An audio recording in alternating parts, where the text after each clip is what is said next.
Hey, what's the deal, people? It's your boy Big Star, Raw Sports, rawsports.tv. You know that's the website. The Raw Sports Films is the YouTube channel. To see all past episodes of Legends Week, man, make sure you go to the YouTube channel and see all them there. Tonight's guest, man, no long resume is necessary, man. I mean, the name speaks for itself. The brand speaks for itself. His history, I'm sure supersedes him wherever he goes, man. Tonight we got, a basketball icon of this generation. God, Sham God, punctual, man. He's right here, he just joined. We're going to get it down, man, and, pay homage to the legacy of my man Sham God, Sham God, man. Sham God, just send me the request to join and I'll accept it and I'll pull you right on. Let me see if I can do it myself. Let me see here.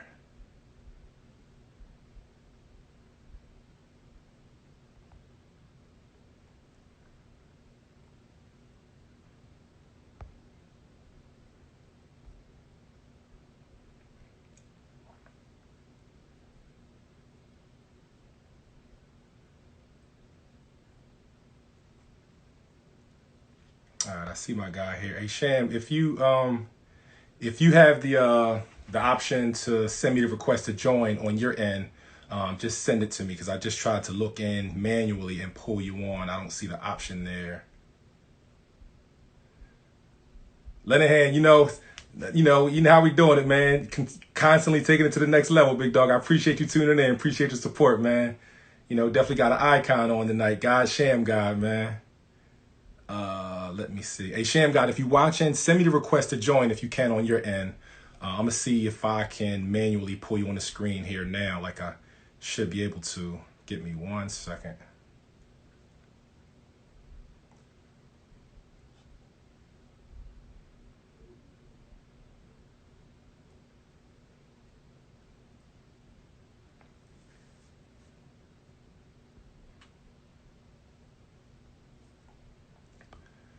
All right, for some reason it's not recognizing that you're on, Sham God. So not sure exactly. I've had this issue in the past a couple times. Not sure of all people why it's not recognizing you on the screen.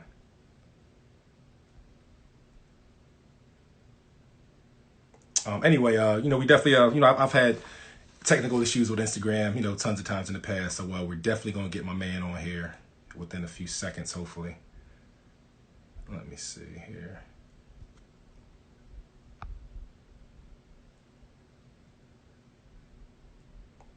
Not sure. I'll wait a few seconds to see if Sham God can send me the request to join. Anyway, tonight's guest, we got my man God Sham God, man, LaSalle High School. LaSalle Academy in Manhattan.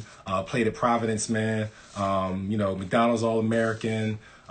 Played in the NBA, played overseas, has a situation with Puma, has his own sneaker, the clothing line and all that kind of stuff. And he's currently player development coach with the Dallas Mavericks currently. He's still making a major impact, on the game, man, teaching and, mentoring and, doing everything that he does, man. Apologize for the delay. Trying to get my guy on here.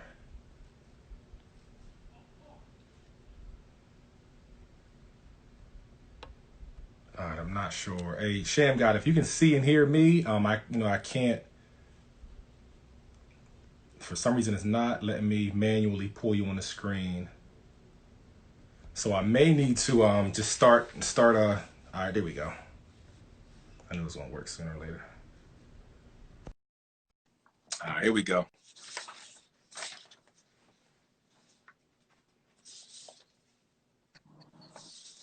There he is, the legend. What's up, man? How you? How you feel, big dog? Bless you this evening. What's good, man? Blessed, man. I'm blessed. That's it.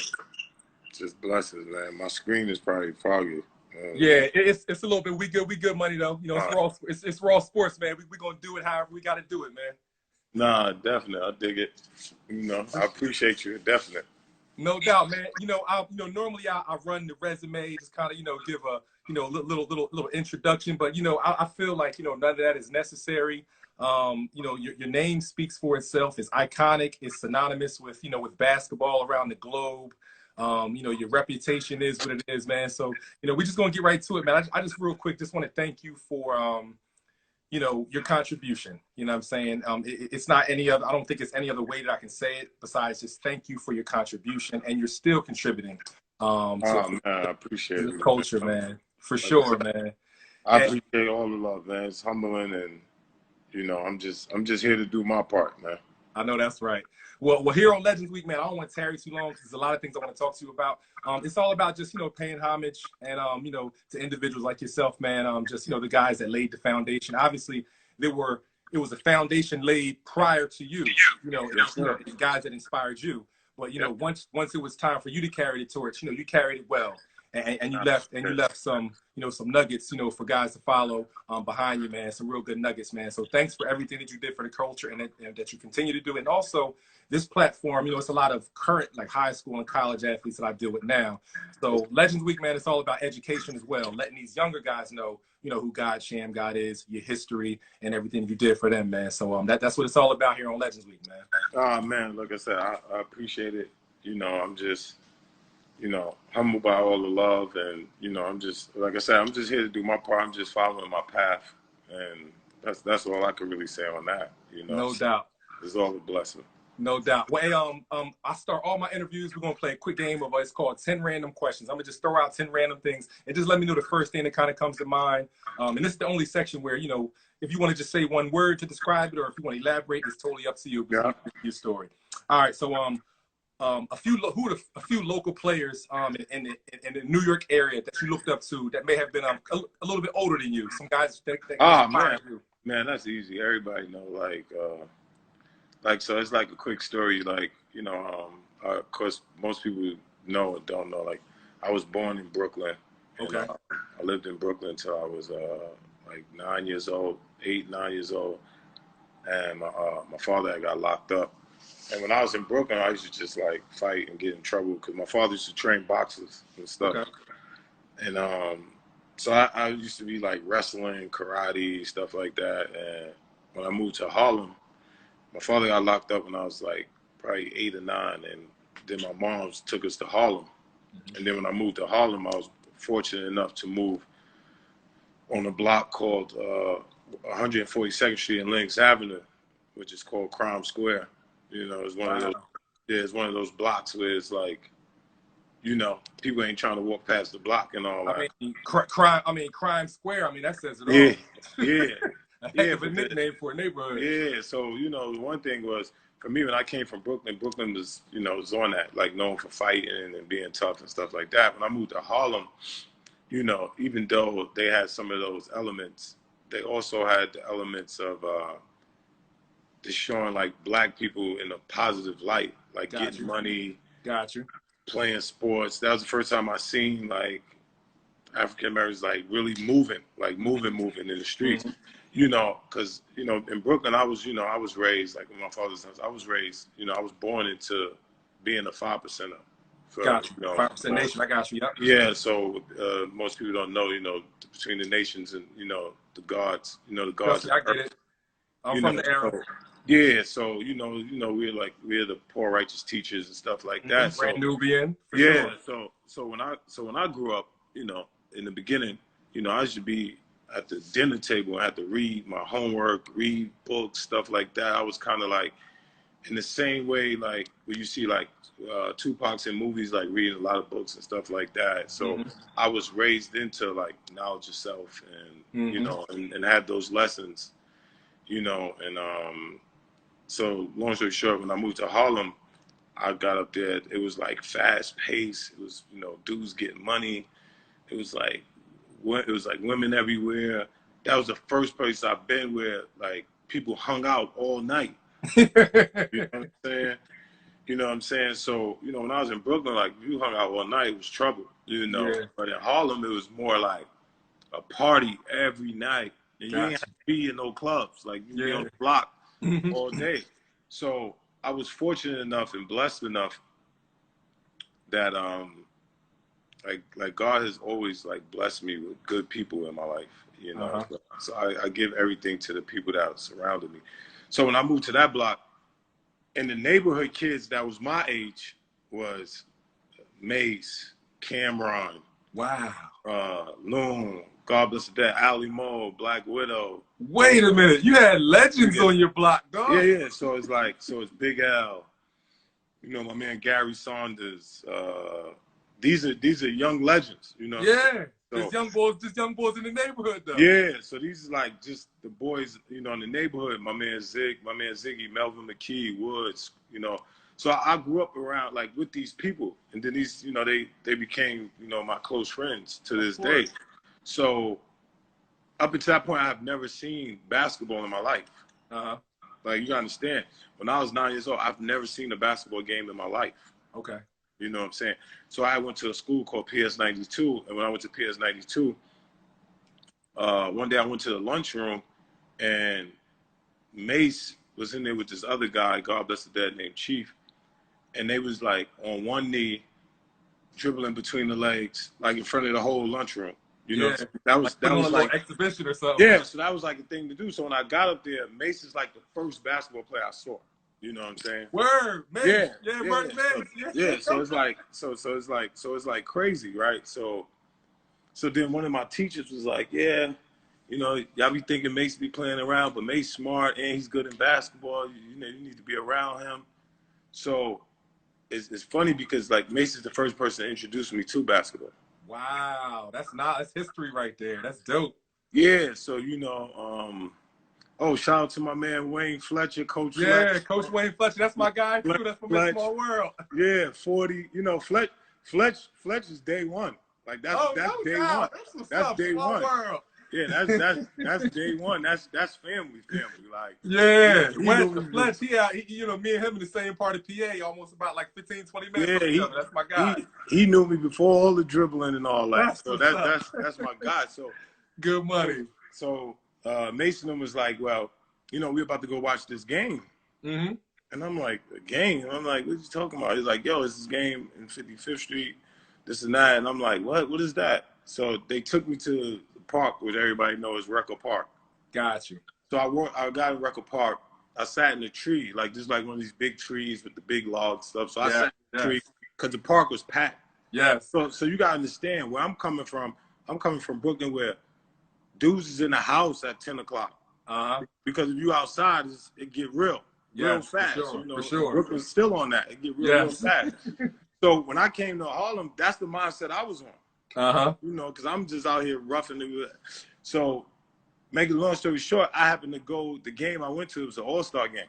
Oh man, I know the atmosphere was crazy. I already know. I can only imagine. Yeah, so it was like crazy. Shout out to my brother Mook, Mike Roundtree. That's my brother. So we went to the game, and the first person I ever saw play was Malloy Naismith, right? And people know him as the Future. And, Future, yes. It was Malloy Naismith and Future, and the Future is Malloy Naismith, and there was a guy named Mike Boogie. His name is Mike Thornton, and they was playing against Master Rob. Oh man! Right? Hey, dog, you just walked into heaven, dog. Yeah. So you ain't even know it. So you got to understand. I've never seen basketball at this point. Never. What an introduction, dog. Yeah. So like not even on introduction. I didn't see basketball on TV. None of that. You understand what I'm saying? So I go to 155th Street and I see Future spread his legs wide, and Mike Boogie dribble between his legs, right? So, you know, I don't know no difference between Malcolm. I don't know no difference between Magic Johnson, Jordan, NBA Street. I'm just thinking this is the norm. So like that's what they do. Yeah, that's what they do. So I see this and I'm like, what the hell is this? So you gotta understand, you talking about a kid that's 9, 10 years old that ain't never seen basketball in his life. So I'm watching it, and there's so many women, like so many women there, so many dudes there, dudes from the streets, dudes getting money, dudes pulling up in BMs, all types of stuff. Brought everybody together. Yeah, so it's like Mousy Dream Team, Flavor Unit, you know, Mousy, you know, Flavor Unit coached by Juan Perez, whoever, you know, people that know that's OG Juan, that's Rock Nation. So it's like, so this is when at halftime, I remember OG Juan used to have them switch Jordans. Okay. Like they'll wear Jordans, different colored Jordans one half than the next half. So this crowd is going crazy. So that's my brown sugar story. You know how like in Brown Sugar they always say the time I fell in love with. Of course, that's when I fell in love with music. But that was the time I fell in love with the game, because the next day I'm like, yo, I'm running around. See, I'm Malloy Nation. I'm the future. I'm this. I'm that. Like so like you said, that was like my number one idol. You know what I'm saying? Like him and Master Rob. Even to this day, like, you know, when I see them, you know, everybody always be like, man, you always got so much love for Rob and Future. I'm like, yo, because when I see them, it don't matter where I go in basketball. You know what I'm saying? I always when I'm around them, I'm that person. Of course. I'm that person. I'm sure it takes you back to that moment. Yeah. So anytime like to being a kid again, you know what I mean? Yeah. So anytime I see Malloy, Master Rob, I'm back in that mode. You know what I'm saying? So it's like, and I always tell them, you know what I'm saying? I always tell them, like, what people don't understand, like, if it wasn't no 50 Fisher, it wasn't no Future, it wasn't no Master Rob, it would never, it could never, I couldn't see it myself. It could never be a God SHAMMGOD. You know what I'm saying? So, you know, so that's my moment of like, wow, that's a blessing, man. You know what I'm saying? That's and then crazy, it's like, dog. And then it's you know, besides them, as I start getting like older, like in the 10th grade, it's people like Sherwin Anderson that people really don't know of. You know what I'm saying? You know, he played at Xavier. He got an injury when he was in high school.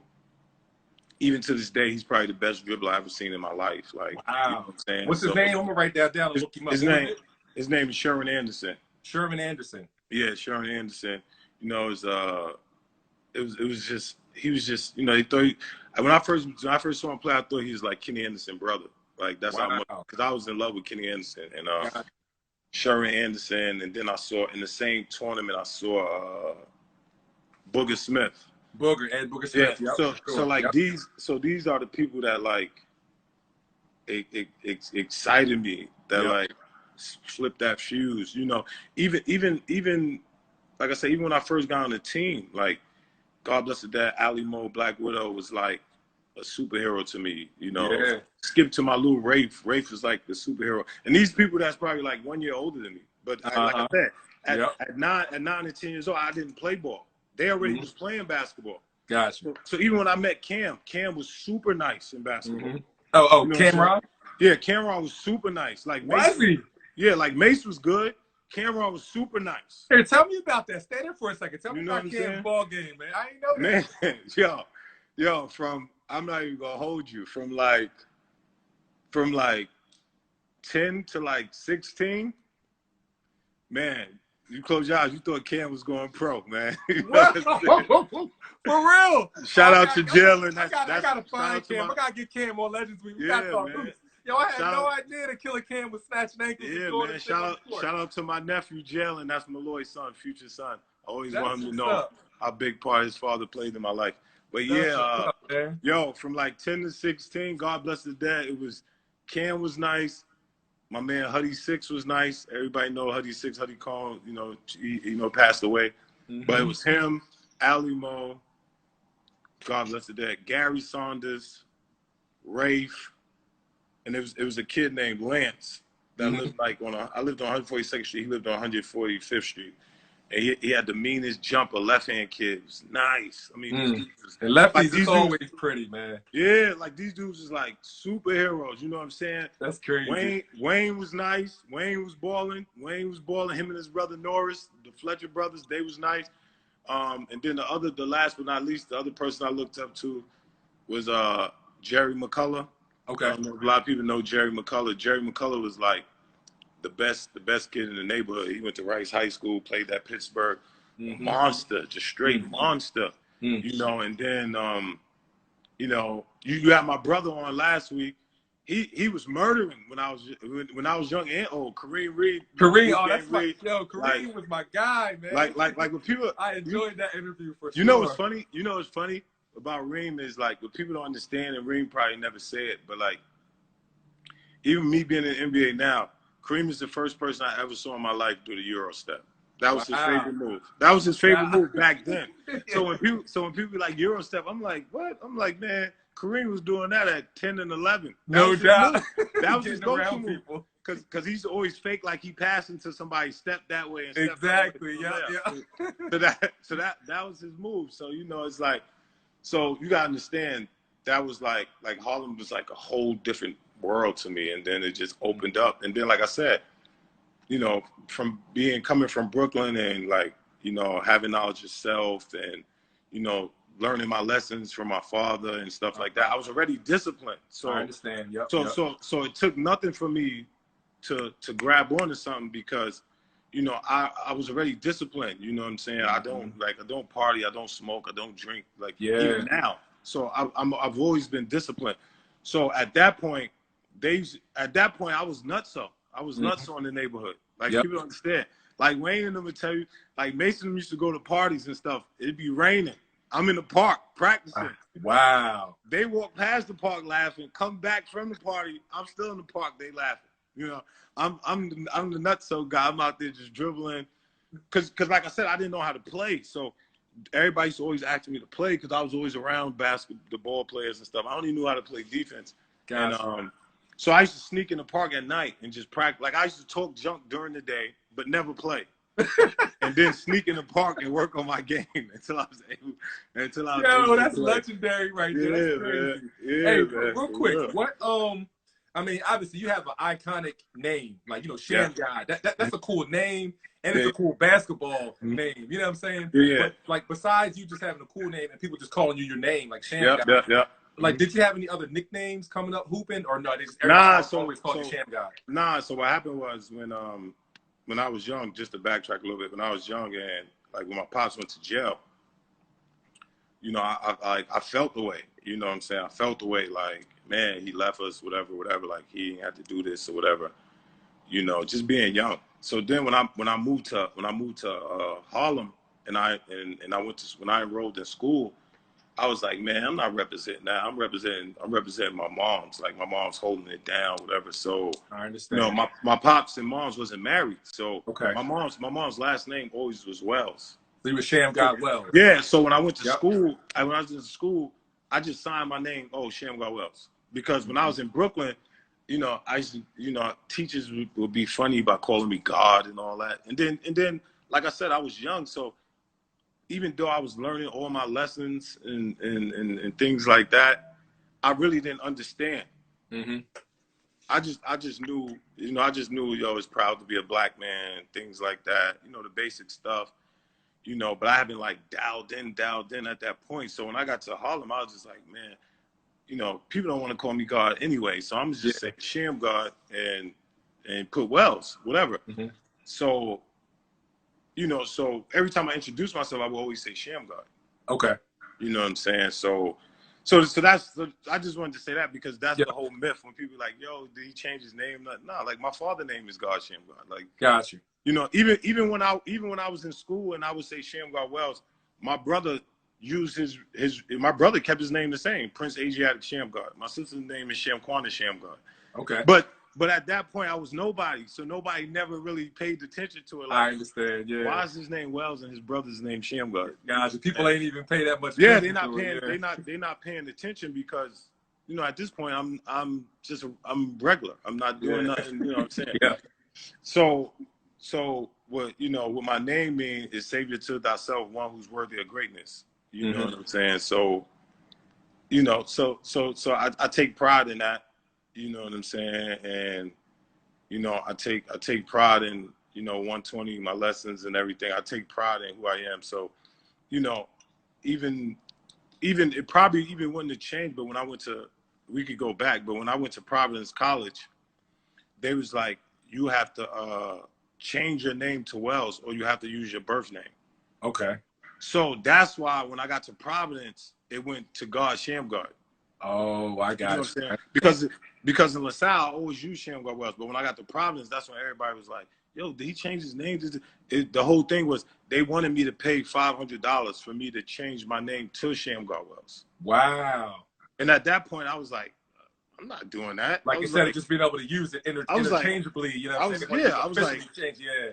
yeah, because in college you have to put your birth name Like on you the got to back of your register under jersey. your birth name. Yeah, Yeah. yeah, yeah. So Whatever year's attached to your social security number and all yeah, that. exactly. So when that happened, I was like $500. I'm like, man, you know what I could do with $500? You know what I'm saying? I Exactly. get Jordans. I could do whatever. I was like, Yeah. I'm not changing. I'm like, y'all can put whatever y'all want on the back of the Yeah. jersey. So then then it that's just, when, so then the world became to know God yeah, Sham. and then the world like, yo, what the hell is going on? This is and Because I that. believe McDonald's All-American game, It was Wells. Sham got Yeah, Wells. it was Wells. Yeah, yeah. And then the very next year, Providence, God Sham God. Exactly, and that's And then look, this was also before, like, there was no social media, there was no internet to really, for you to explain, or you know what I'm saying, like you didn't know the behind the scenes story. You just knew it. You know what I mean? It was different. Yeah, so you know how the media do. So if you don't know the behind the scenes story, once they hit the paper, they like, yo, what's going on? He changed his name. He doing and the this. media just write whatever they want to write.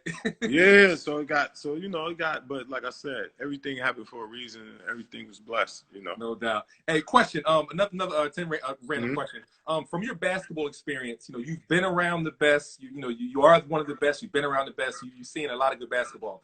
Real quick, you coaching with the Mavericks, and we'll get into that in later on down the line. Yeah.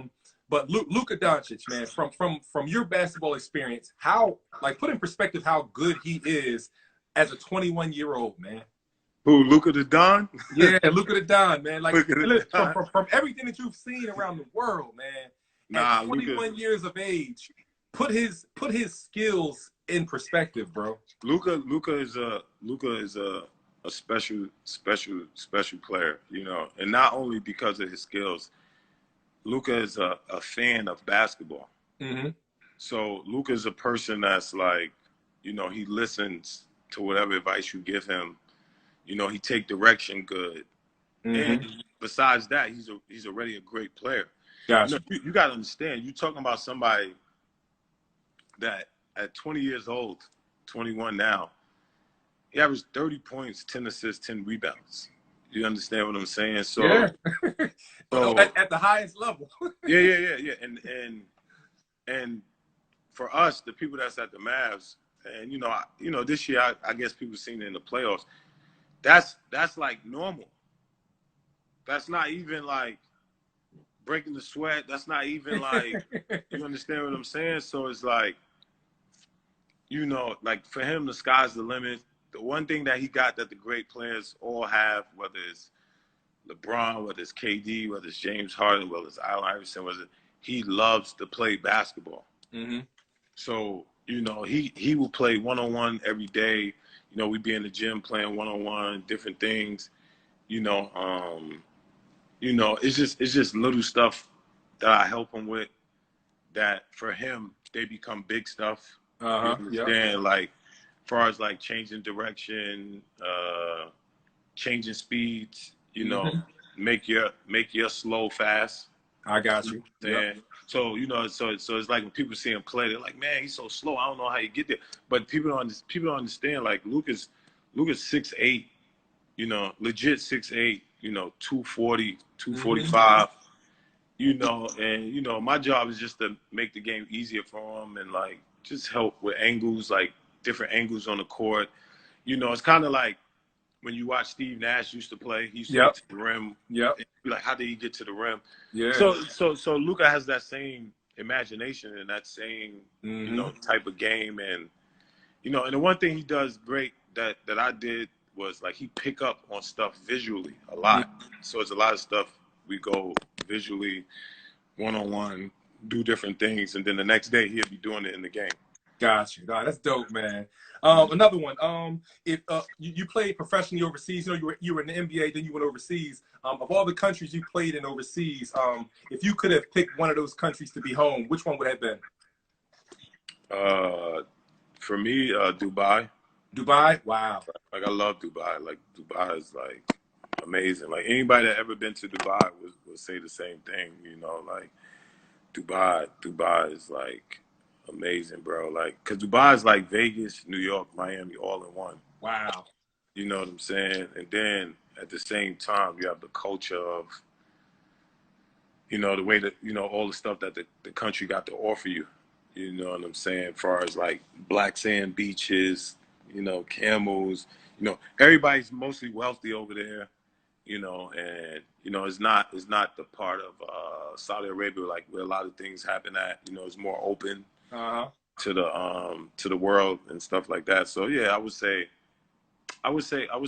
Dubai. You know, the best place I played at that I love was China, Okay. but it's hard to live to live there, not because of it's just real, like there's a lot of people and there's a lot of things, and the difference with China and Dubai, like Dubai, everybody's second language is English. You Okay. know what I'm saying? In China, you know, their second language is probably Mandarin or something else. It's All right. not English. Yeah. So Gotcha. that's difficult. Got you. Another question. Can you still, how old are you? 43, 44? Yeah, 43. All right. Can you still go, man? Like with the best? Oh yeah, I practice. What type of shape you in? You still be hitting with the Sham God, man? Yeah, I practice with them all the time, man. Okay. I practice all the time. How you be feeling out there? Nah, I be feeling good because the thing is, what's funny about it is, so that's why when people ask me like about dribbling, like who the best, this and that, and I always say I'm like, yeah, I'm gonna say myself any day because I'm like right now, and this is not even in a cocky or crazy way. I'm like right now, I'm physically able to duplicate everything I duplicated in high school right now, Yeah. So what people don't understand, when I'm with the Mavs, like in practice, I'm James Harden, I'm Kyrie, I'm Dame, I'm these people on the other team. Yes. So it's funny because like Luca and all of them, like they like to laugh. They be like, man, how you know how to just you do exactly what they do in the game and stuff like that. And I'm like, yeah, that's how I'm able to help y'all because like I study a lot of film, I watch. And what people don't know, like with me, the way I picked up dribbling in the game was like, at a very young age, I used to always watch film, so like, but because I've always I was so intrigued on like the movements and learning, I've always watched film in slow motion. Got you. You know what I'm saying? It's, even now I watch film in slow motion so I can see every inch of the move exactly how it's supposed to be. Got you. That's dope. What other sports did you play growing up besides basketball? Oh man, when I got to Harlem, I was at PS92. And they had this award called the Jesse Owens Award. Like I played every sport, Okay. and that's how I knew I would be good in one sport. You know what I'm saying? Because I played baseball, I ran, I did, of course, in the concrete jungle we didn't have football. Yeah. So, but every sport that was offered, I played. Gotcha. You know what I'm saying? So I knew like at that point I was athletically inclined. I didn't know what would be the right fit. But in New York, in hoods like New York, DC, Philly, basketball is the main sport. So that's the sport I automatically gravitated to and put the most work into.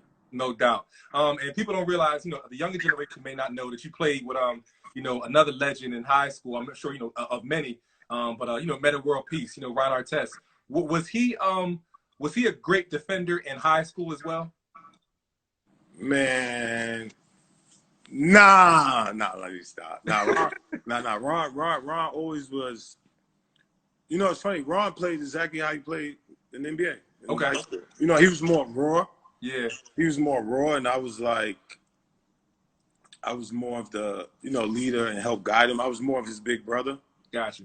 You know what I'm saying? When we was in high school, and and the one thing about Ron when he first came in, he loved to work out. So that was good for me because at that point I needed the help. So Ron, he always had that attitude like him against the world.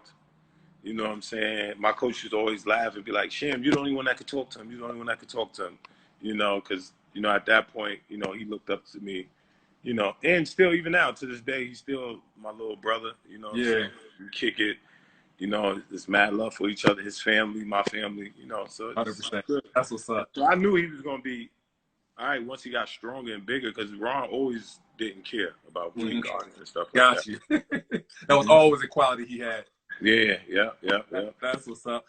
So, throughout your career dribbling the ball, making people fall and hit the canvas, I'm sure that was a norm. What's when you think back over your career, what's one of your most memorable experiences of possibly crossing somebody over, making them fall? What's something that's like one moment that sticks out, like that was crazy? Let me see. it was a moment. It was a moment. I was in this one. This one I knew like I was like transforming into whatever. So I was in high school. I played against a school called Hollows. Okay. And I came up the court, and the referee is like a ref behind me, a ref in front of me. You know, that's when it was 2 referees, not 3. Yep. So I had crossed the kid up at the top of the key, and the ref, he watched it from behind me. So, you know, I always had a reputation of dribbling low and fast and stuff like that because I used to put ankle weights on my wrists and stuff when I used to practice. So he watched the move behind me, so I came down, did a wide crossover, and did a double cross, and the dude fell, and the ref called a walk. And I was, you know, and I'm going off. I got a tech. My coach is going off. Like, what are you talking about? So at halftime, I came out, and you know, I'm laughing. I'm calm. I'm like, really? You called walk? Like, it was not a walk. So he was like, man. He was like, look. So I was like, I'll show you right now. So I just showed him, and he was like, man. He was like, man, I'm not even gonna lie, man. It's that fast. I probably would have called walk again.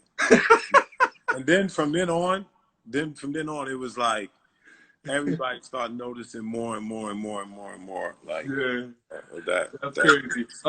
Two more of random questions. Who was your favorite NBA player growing up?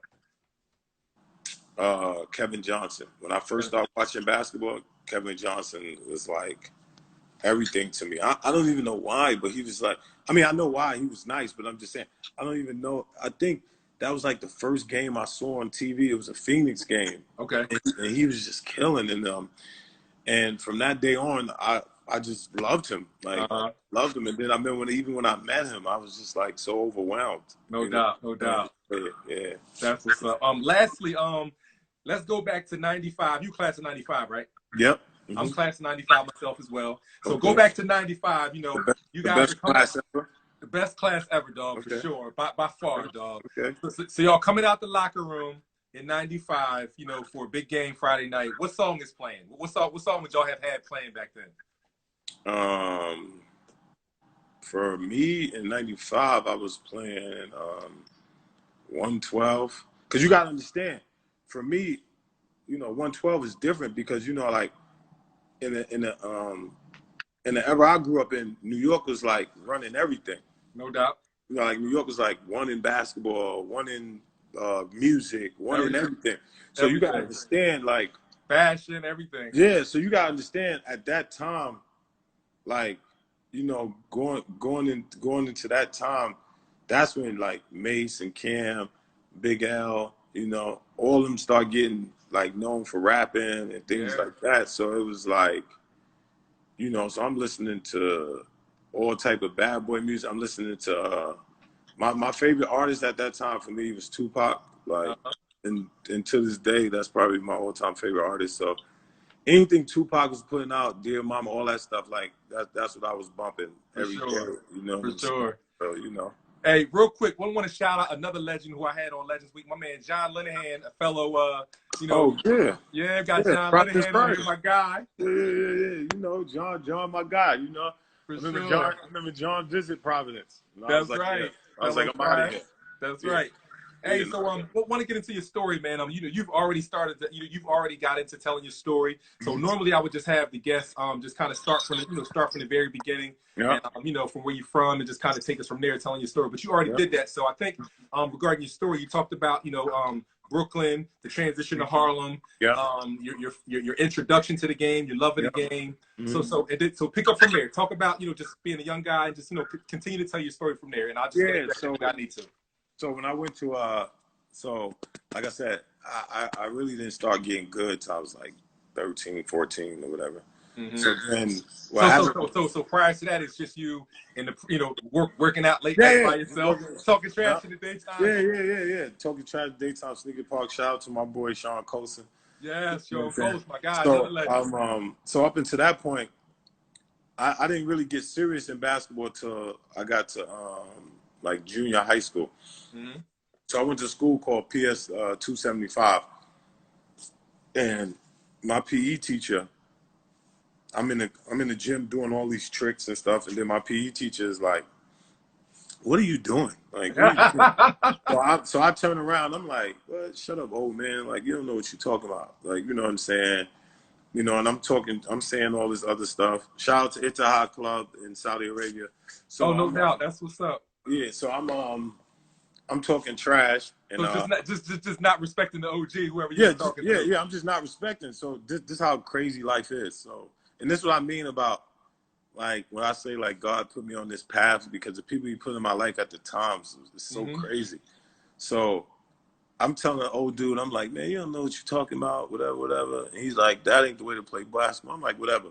So I go home, and like I said, the first basketball tape I ever had in my life was Below the Rim.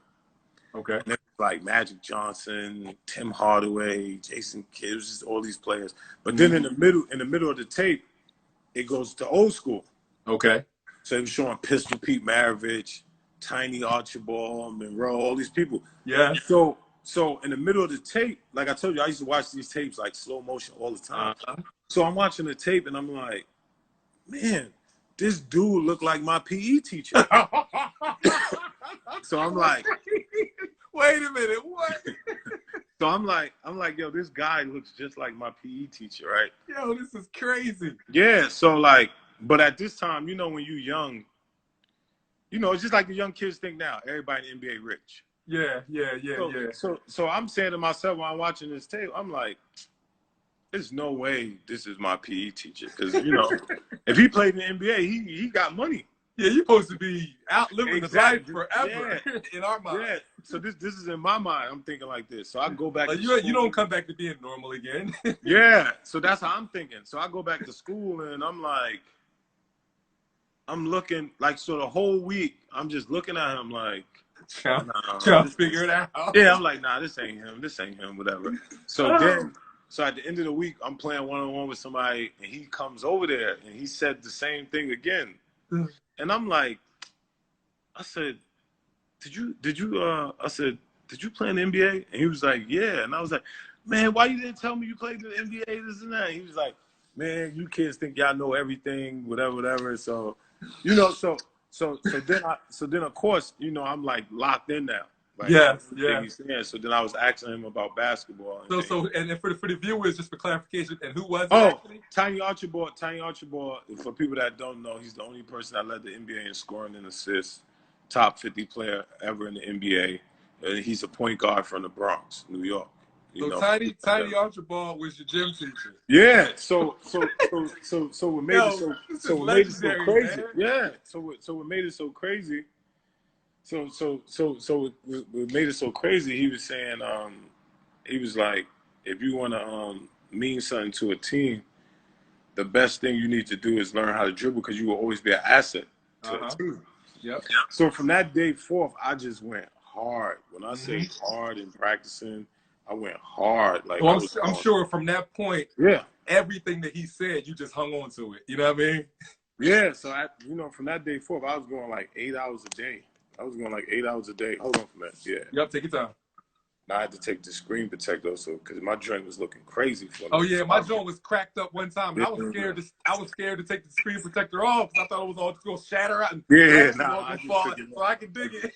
I just took it off. So, you know what I'm saying? So when he told me that, after that, I was going in the park like dribbling like morning, noon, night, like every day. So then after that, I start becoming like good, and then I start playing in the runs in the park with the OGs like my man George, Mike, Reg, Sean Arnold. For people that's from my neighborhood, the Arnold brothers, the Arnold family is like a basketball family. So they used to let me play in the parks with them. And then I just started learning the basketball like from older guys earlier. So like the first time I played, like my age was probably like 14 but I was so used to at that point playing against grown men. Of course. That's how it was back in the day. Yeah. It wasn't like AAU where you playing against your age group. You playing 16U. No, you trying to get on the court, so you play with whoever's there. Yeah. So then basketball came more easier for me. And then from there, I left out of there, transferred to junior high school 43. And I met a guy named Mr. Hell. and his family used to run Hell House Gotcha. for the orphan kids, and he introduced me to a guy named Ron Carlos. And Carlos, he's like the neighborhood father, but he's a coach. Gotcha. And he used to coach this program called Menacing, and I started out at Menacing Towns, but then he had all the hookups to like Catholic schools and stuff like that, where I didn't need a coach to pay for that. I would get a sponsor. I understand. So at this point, I went to LaSalle. I went to LaSalle for a visit. This is how crazy it is. I went to LaSalle for a visit, and I was in the 8th grade. I go there for a visit. The JV team is the 10th grade. Mm-hmm. So the JV team is playing against St. Anthony's. Gotcha. For people that know St. Anthony's, Bob Hurley is the famed coach. So Bob Hurley's at the game, and like I said, at this point, I didn't play organized. So I don't really know these people. Like, yeah, you wasn't really in tune to that culture, that. To know who's who and everything. Yeah, because back in the days, like Stephon Marbury, Ray for all them dudes, they was in Hoop Scoop and all that. Exactly. Yeah, magazines and everything. Yeah, the Street and Smith, all that Street stuff. and Smith, classic for sure. Yeah. So I went and watched. And then they was about to forfeit a game. It was a scrimmage. So then the coach said, "Oh, man," he was like, "You want to play?" And I was like, "Yeah, I'll play." So I played in the game. And you were 14. Yeah, I'm in the 8th grade, and I played in the JV game at the high school, right? Wait, you played in the game? Yeah, because it was like just a scrimmage. So I went to see it. Okay. Yeah, so I went to see it, and they didn't have enough people. So they was like, "Yo, you want to play?" I said, "Yeah, I'll play." Man, I went off. I had like 30-something points. Wait! I just went crazy. Yeah. Because I was so used to playing against the older guys. Yeah, you just went off. Yeah, so I just went. For real, listen, almost like metaphorically, when you would work out with your ankle weights on your arms. Now, that was like playing with the old heads. Then you took the ankle weights off. Yeah. And then you was playing with your age group and just went crazy. Yeah, so I still ain't know how to play. Yeah. I knew how to play individually for myself. So I understand. So, and at that point, I'm like, yo, if you score points, so I'm cooking these kids. And then Bob Hurley come to me and he's like, man, he was like, what grade you in, the 10th or the 11th, whatever? I was like, nah, I'm in the 8th grade. I'm in the 8th grade. So from that point on, because all my friends went to Rice High School. Okay. So at Rice, it was Felipe Lopez. Felipe, yeah, man. My man. You were friends with Felipe? Yeah. Like Felipe was my boy. Gary Saunders, Melvin McKee, Scientific Matt. All of them was my boys. So it was like, wow. So my mom was like, nah, you can't go there because, I don't want you getting in no trouble, this and that. So, did you want to go to Rice? At first I did. I was like, everybody want to go to Rice in the neighborhood because, Rice got the best parties. Rice was like royalty in the hood. But Mom Juice wasn't having it. It was royalty. So then when I went, I knew all my friends went there. And then when I went to, I was like, nah, I'm going to just go to LaSalle. LaSalle was like 40 minutes away from my house on the train. Mm-hmm. So then I already had friends like my boy Mook on here, 135, his name Mike Roundtree. He was also nice in the neighborhood. Mm-hmm. So, and everybody thought me and him was brothers, what I'm saying? Because we both, he dribbled, I dribbled, we both, you know what I'm saying? And, in actuality, we became brothers later, what I'm saying? So, because at first it was like a rivalry, like they was trying to make it a rivalry. So then he was like, yo, I'm going to LaSalle. I was like, okay, I'm going to LaSalle. Then my man, Big Deron Robinson, he was like a 14-year-old kid, but he was like 6'6", 2 something. At that time, 6'6", 2 something in the 8th grade, you thinking this dude's 7 foot. Uh-huh. And then we had my man Miguel, we had my man Lance Bradley. So when I went to LaSalle, when I first got there, the coach was like, yeah, he gonna let me play varsity. But when I first got there, he was like, nah, just start off and play some freshman games. Gotcha. So I played freshman in the beginning. I'm averaging like 39, something like that. Wow. So in the middle of the year, we was undefeated. We undefeated. I'm scoring crazy points. Like did you start to learn the team game? Or Yeah. That's what I'm saying. Doing you? No. So I learned the team game you know, like in that summer. So now I go to LaSalle. I'm playing freshman. Like I'm going crazy, but the team we had was like we had to be like the Fab Five of the freshmen in New York, right? Because we had me, my boy Mike, Lance Bradley, we just going crazy. So then we undefeated, and then almost at the end of the season, the coach like, nah, you can't play this no more. You gotta play varsity. Wow, they just skipped you. Straight past JV, straight varsity. Straight varsity. So then I started playing varsity, and we had dudes like Etta Lee Smith and a couple of guys. This guy named BJ, he was the point before I got there. And, you know, LaSalle was good, but, you know, Rice still was running stuff. Felipe Say Reyes was running stuff with Kareem Reed. Eric Harris, you know, Mr. Defensive Specialist. You know, so, you know, and I remember I was telling my coach, because, like, at this point, I wasn't even, like, you know, it's so crazy. I wasn't even ranked in New York. You know what I'm saying? Like, because, like I said, I ain't played ball like that to be ranked. You wasn't on the scene, Yeah, so I come in, I'm looking at the freshman rankings. It's like Stephon Marbury's #1, but he never won in New York, but he never won in country, too. Yeah. And then it's like, I'll never forget, it was Stephon Marbury, Todd Miles, Gary Saunders, Charlton Clark, you know what I'm saying? So it was like this type of lineup. I mean, I wasn't even top 30 at this point. So I'm like, whoa, like, what's going on? You know, but I got street cred. I got a lot of street cred still. I got mad street cred. So I remember one time I met with my coach, and my coach was like, you know, what do you want to be? Like, what do you want to accomplish? So at this point, this is how much I don't know nothing about basketball. At this point, I'm like, well, I want to be All-American. You know, I ain't say nothing about All-City or All-State, because the only thing I hear about is All-American all the time. So then my coach is like, well, you're going to have to come every morning, work hard, stay after practice, and you might could get there. So I just took that to heart. You know what I'm saying? I just took that to heart, and it was like, I was there every morning. Like, I remember I would get there like 7 in the morning. Class would start like 8:30. I'll be practicing dribbling with the ankle weights, just shooting with the big ball. I was coming in with the weight vest on. Oh, you did everything. Like, I remember I was looking around and I saw some the jump shoes back in the day. Them strip shoes, Strip shoes. So they used to be in the magazines, like the East Bay magazine. They would be on the last page after with the phone number. But I found some in my school, but they was like 2 sizes bigger. And so I took them still. And I remember Cameron, all of them used to laugh at me in the hood because I used to walk around the hood with them. Because they look funny. They look They look crazy funny. First of all, they look crazy, and they was 2 sizes bigger, and I still was wearing them. You know what I'm saying? So I'm going to the park. With them on, doing all type of stuff.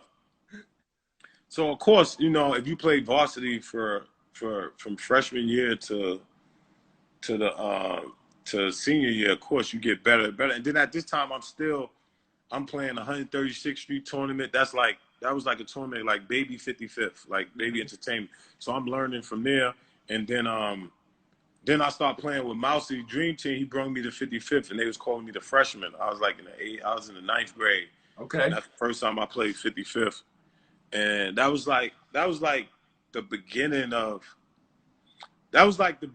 to the end, like with me playing like street ball tournaments all the time. Because once I started playing varsity, I couldn't really play tournaments. Oh, okay. You know, back in the days in New York, if you played varsity, you couldn't play tournaments. You couldn't play like citywide, Boys of Yesteryear. I didn't realize that. I mean, I didn't know that. Like in the summer or like during the school time? Nah, summer, school, wherever. If you played varsity, you couldn't play tournaments because they didn't want you to get hurt.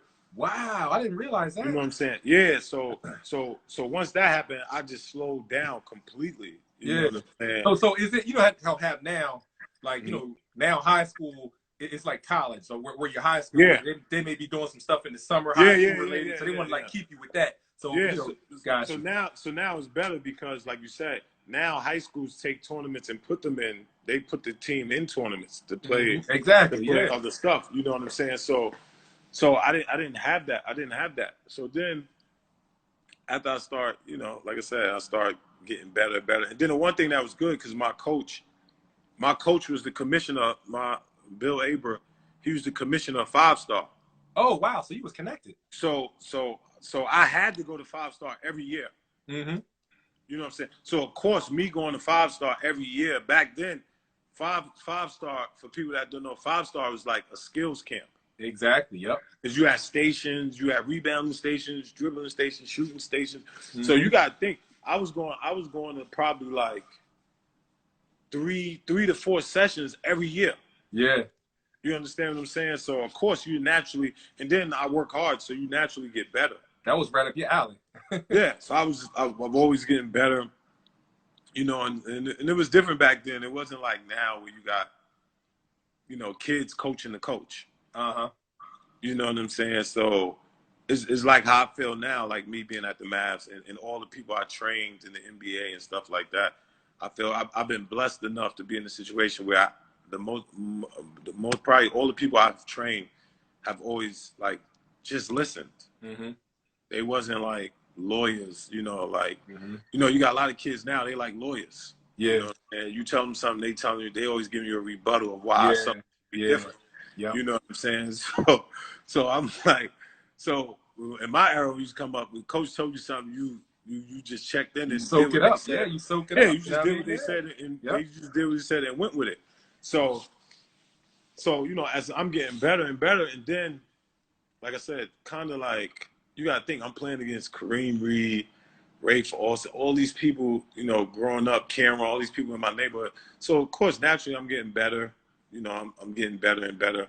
And then in school at LaSalle, you know, I'm the man like the whole 4 years. Even when I wasn't the man, I still was in the man. Like my coach allowed me to make mistakes so I could grow. You know what I'm saying, and develop. So you know, so the process happened for me rapidly because you know, if somebody give you the keys to a team and say, hey, make how many mistakes you want to make, just make sure you grow from those mistakes. Yep. So I really didn't have pressure, you know what I'm saying? And I had somebody that really believed in me. And so then like around the 11th grade, things start like shifting for me, you know what I'm saying? And you know, I remember that summer in 11th grade, you know, because Steph was so like highly regarded. You know, he was so highly regarded. Yeah. And he was like, in my mind, he was a rivalry. You know what I'm saying? Because you know, in the streets, everybody loved me. So I was like, yeah, you know. What I'm saying? But me and him started playing with Gauchos together, and then we became like great, good friends. You know what I'm saying? And then I remember I started hanging out in Coney Island one summer. And me and him used to always talk about ball, and his, you know, God bless his dad, his father knew everything about basketball, so they used to always talk, you know. And then he used to always take me to Coney Island. All the kids, all the people in Coney Island loved me. Shout out to Coney Island, you know, they was like a second home to me because I used to go out there. And Steph used to always be like, yo, you got to do this, you got to do that. So that summer going to 5-star, you know, that summer just took over from me. You know what I'm saying? Like I got MVP at 5-star with all the great guards, Shaheem, Shantae Rogers from Baltimore, all those dudes at the camp. Man, legends, so man. Tim Thomas, all of them at the camps. I got MVP, the All-Star game. I have 17 points, 17 assists. You know, so now this is like my breakout summer. Yes. You know what I'm saying? This is like my breakout summer. So I'm like feeling myself. You know what I'm saying? So now I come into my senior year. You know, I done worked on shooting and all that. So, you know, because everybody like, yo, he really can't shoot. So then my senior year, I come in, I'm hitting jumpers. I'm just destroying. I remember my third game of the season. That's when it really like broke for me. The third game of the season, play St. Raymond's. You know, so you got to think the years before, Kareem and them used to beat up on us. You know, like St. Raymond's was the team. So after all of them left, because I'm younger than them. So after all of them left, I'm like, oh, I'm going ham on everybody. You know, Payback on everybody. Yeah, because you got to think Felipe, all them leaving now. So I'm like, yo, it's my show. So I got to put on for the city. So my third game of the season was like the transition point where people like, where I put people on notice, and they like, nah, he for real. I had 45 points, 22 assists. We played St. Ray's. Wow, 45 points and 22 assists. Yeah, and like that sound crazy, but then like Tom Kachowski is the one that did the game. For people who know Tom Kachowski, he's the #1 scout on the East Coast, even to this day. So like when he puts stuff down, it's law. You know what I'm saying? So then people couldn't be like, oh, they making up numbers and all that other stuff, you know, whatever. So right Oh, from and there, somebody on here real quick said, Rasan said Rays versus LaSalle. yeah, my man Elisma Ed versus Smith, Sham. Yeah. yeah. Ed Smith, that's who played on my team. Okay, gotcha. Yeah. So And Sham, gotcha. yeah. The point guard from St. Ray's was Bernard Barris. So Okay, gotcha. Shout out to him. But I had learned so much from battling against Felipe, battling against Kareem Reed, battling against, all the people in that conference, to beat Tariq Dacker, just those type of players, Gary Saunders, Melvin McKee. So I was prepared my last year. You know what I'm saying? Because now it was on me. And and that was like the beginning of my process, because everybody know me for dribbling already, but they didn't know me for like doing all the scoring and, all the other stuff. And then that summer, one of the things that changed my life, I went to ABCD camp. And ABCD camp, that's when I met, of course, you meet Vince Carter, God Bless the Dead, Tractor Trailer, Yep. Sharif Abdul-Rahim. I already knew Chauncey Billups. I knew Wayne Turner. That was pretty much the whole McDonald's All-American crew. Yeah. And then that's when I sparked the relationship. Rest in peace with one of my closest friends. Kobe Bryant. And then that's where the whole process took on with me and his relationship, where his father asked me to teach him how to dribble, train him how to dribble and stuff like that. And wow, that's dope.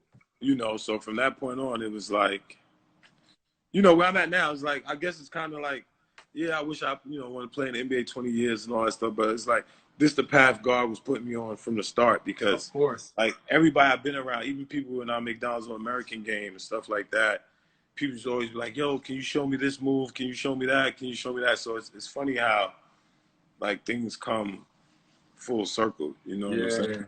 Hey, when you close your eyes and just reflect back on your high school years, what are a few of your most memorable games? Like you mentioned a few, like the 45-20, 20-something this game, 11th grade, 12th grade year. What are a few more of your most memorable games in high school?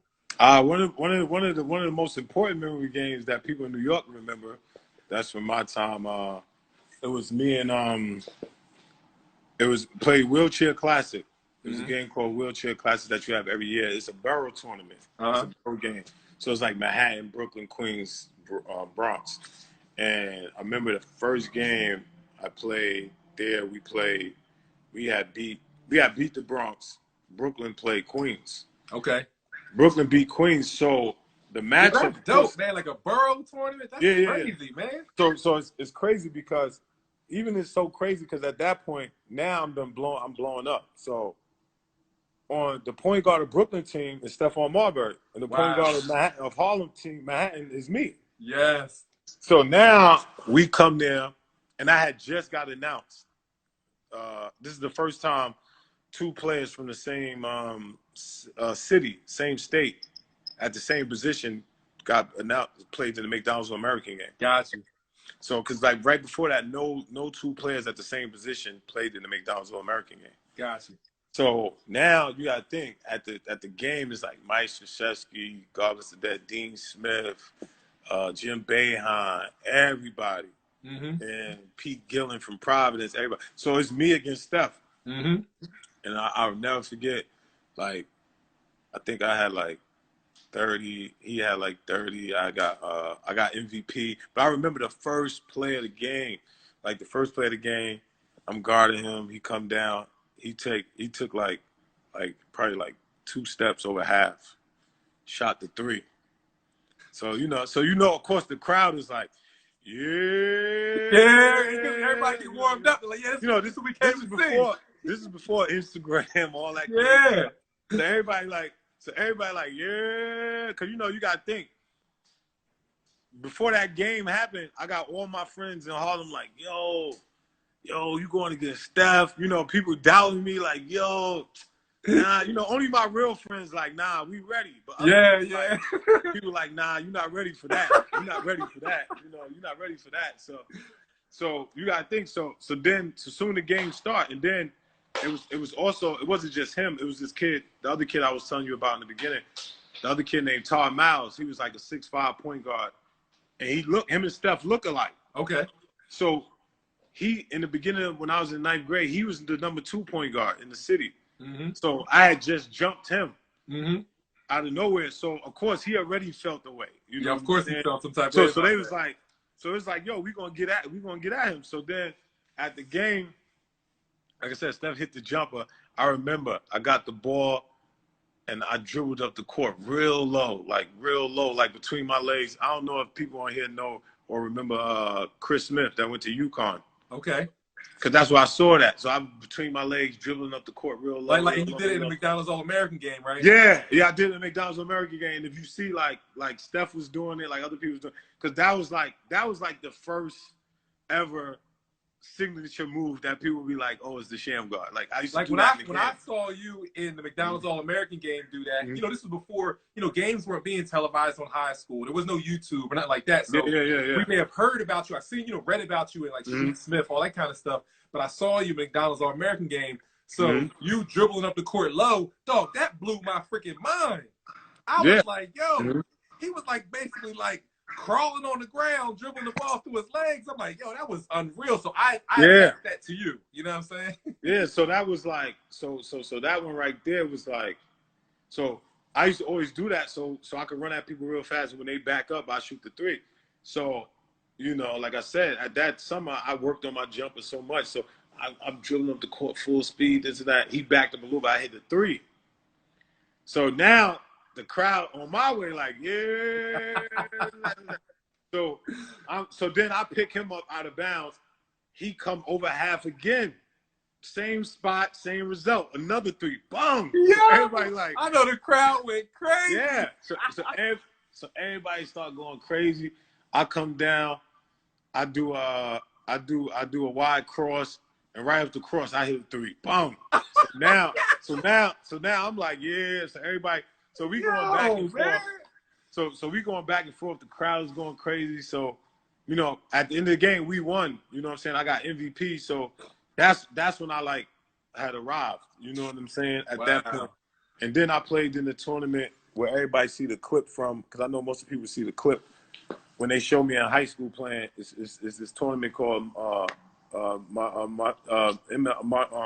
the MLK in Chicago, '93. Yeah, so it's MLK in Chicago, right? So when I played in Chicago, that's when I first really heard about Isaiah Thomas.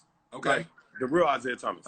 Yep. And they was like, shout out to Isaiah Thomas that play now. That's my boy too. He get busy.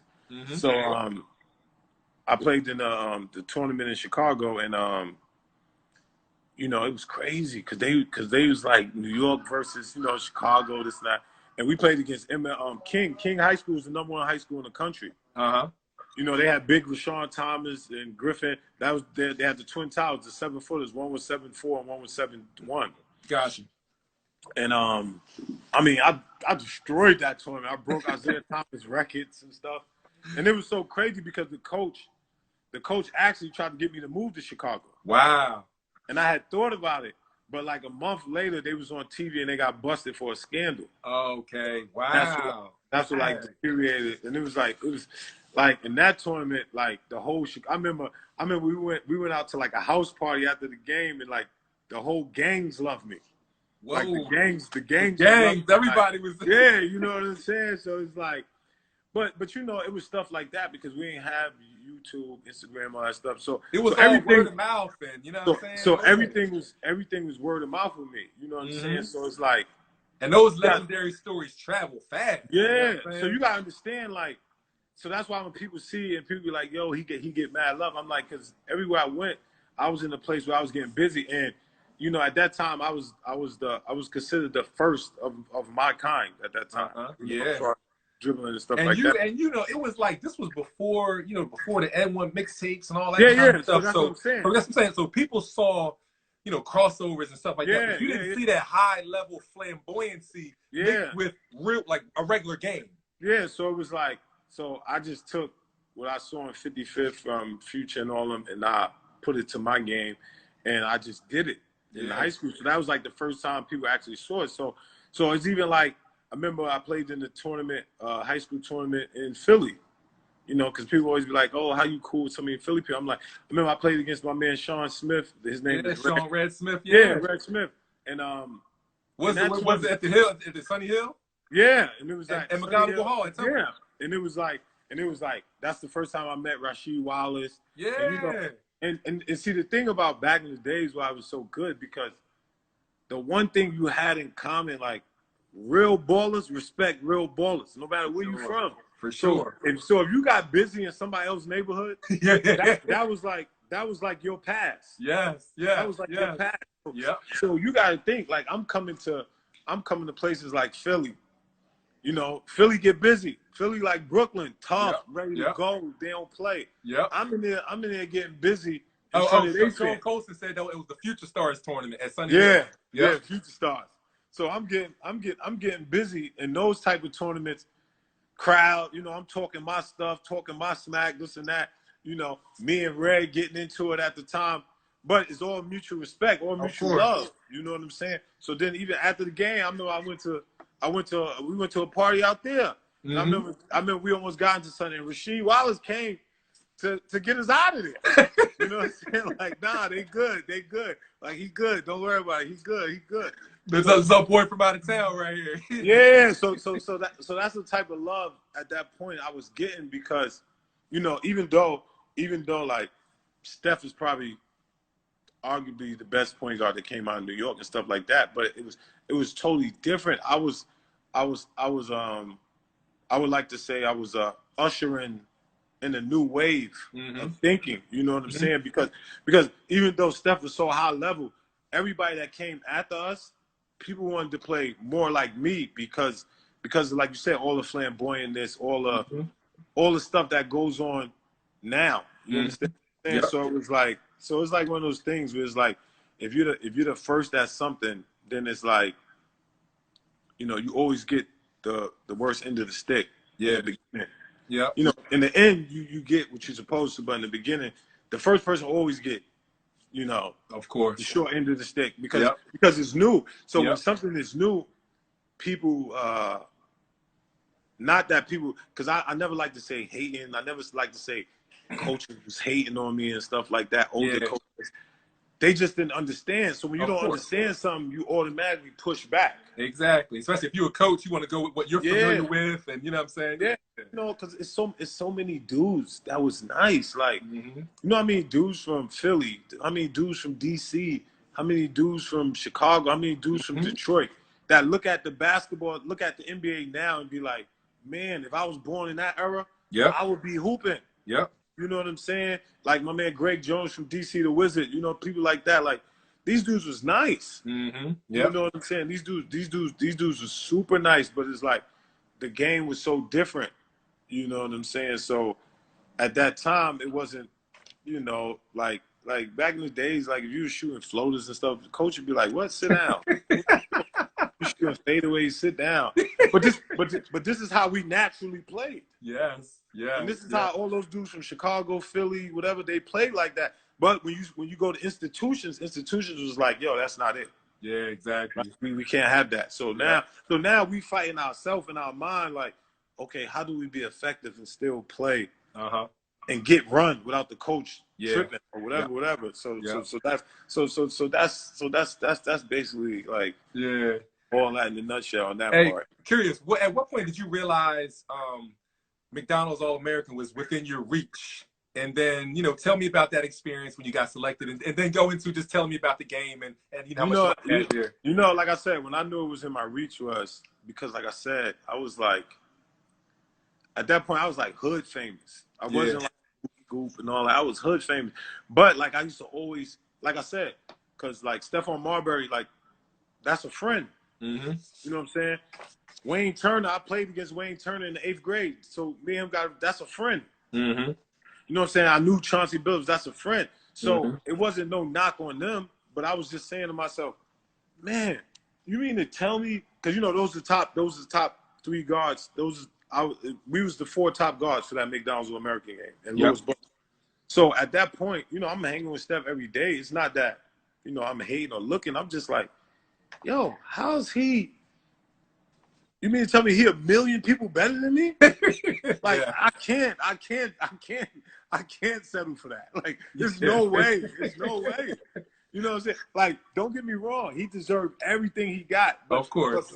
But by me being around him every day and we playing against each other, like whether it's for fun You just analyzing. Yeah, I'm saying like, yo. Like, what are they seeing? Yeah. Like, yo, like, I'm like, yo. So then I start saying like, man, I got to go to these camps. And that's what kind of made me transfer. But, that's what I'm saying. Like, being street famous is different because when you're at the at the camps and stuff, that's where the writers are. Yeah. So the that's writers what I'm saying. in The playground, you know what I mean? Yeah. So then once I went to, like I said, once I start getting better and better at LaSalle, because my coach was a commissioner at 5-star, I automatically was going to camp. So now I start going to camp.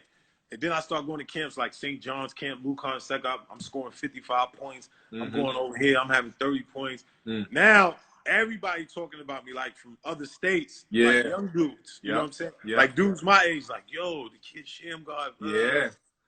And then, like I said, one of the best things, my father ever did was name me God SHAMMGOD, you know what I'm saying? Because at that point, nobody's forgetting the name. Nobody's gonna forget that name at all. Yeah, so then I'm playing, the way I'm playing is fancy and all that stuff. So it's easier for everybody to, put that with that. And I remember hearing first hearing Dick Vitale saying, "Oh my God, SHAMMGOD." Dick Vitale. Shout out to MH, my man Whites. Shout out to Whites, MH.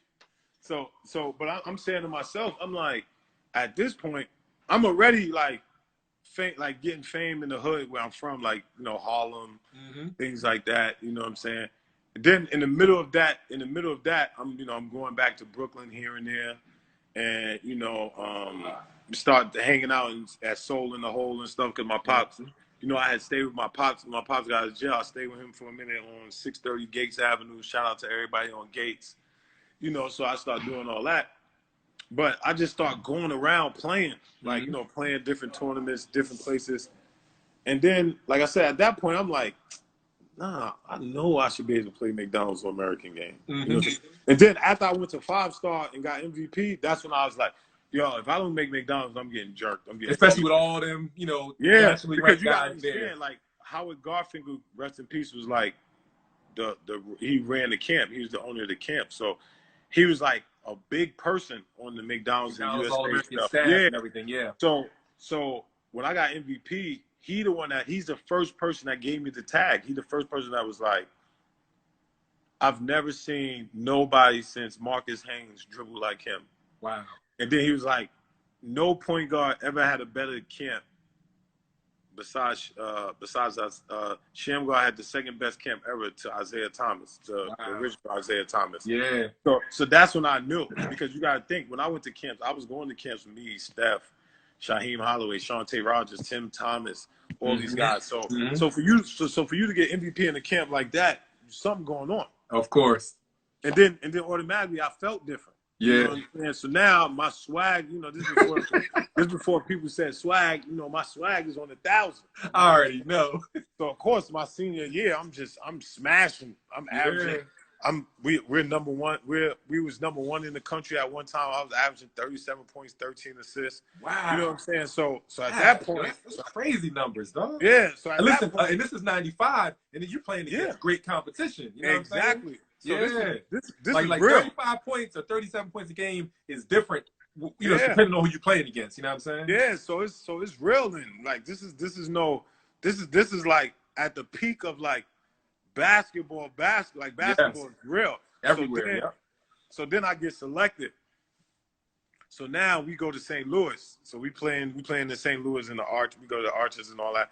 And you got to think, it's my McDonald's All-American team right now is like Hall of Fame. Like, you understand what I'm saying? Like, it's me, Stephon Marbury, Paul Pierce, Vince Carter, Chauncey Billups, Wayne Turner, Louis Bullock, Sharif Abdul-Rahim, Antoine Jameson, Randall Jackson, God bless that, Tractor Trailer, Jelani McCoy.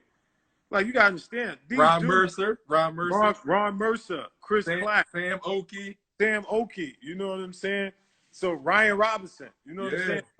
So you got to think. Luther Clay was on your team Luther too. Clay. So you got to think. And the West was crazy. 19 out of 22 of those kids played in the NBA before their senior year of college. Yeah. So you got to understand. And on the other team, Kevin Garnett went straight to the league. Yeah. And what people don't understand is this is no prep schools. Yep. Like these dudes are doing 4 years of high school. Yep. Bing. So imagine if we was doing prep. That'd have been insane. It wouldn't have been fair, man. If you do prep, probably 15 of those people go to the NBA straight out of high school. 100%. You understand what I'm saying? So you got to understand, like, even when you look years later, right? The impact, Vince Carter, myself, Chauncey Billups, Stephon Marbury, Ron Mercer, Paul Pierce, you know what I'm saying? Kevin Garnett, you know what I'm saying? These people made basketball better. Yep. You know what I'm saying? So that was like a humbling experience within itself. And then even in that situation, I'm still like, and that's what people didn't understand, because of the way, I ushered in and I fused street ball with regular ball. Even in that setting with those great players, I still was the center of attention. Yes, you were. You know what I'm saying? I still was, if people looking at McDonald's the American, I went in St. Louis to the mall and got my ears pierced, and everybody on the team went and got their ears pierced. Wow. Trendsetter from the door. You know what I'm saying? So it's like, even if it's a picture on my Instagram, if you look, it's like the McDonald's. If you look, I'm sitting in the middle, and everybody around me looking at me have a conversation. Like I'm talking to everybody. You know what I'm saying? So even in that moment, between the way I play, the Harlem swag, everything coming from New York, even in that moment, I'm already the center of attention. So Kevin Garnett asking me to show him how to dribble. Funny thing is, the whole week I spent the whole week with Kevin Garnett at the McDonald's, showing him how to in and out. That in the game, if you watch the game. Shit, he did it to me. Yo, I gotta watch that back. That's crazy. You know what I'm saying? Legendary story right there. Like I showed to the movie. He did it to me in the game. You know what I'm saying? So it's like, so those are memories I have of like just great times. Yeah. Hey, curious.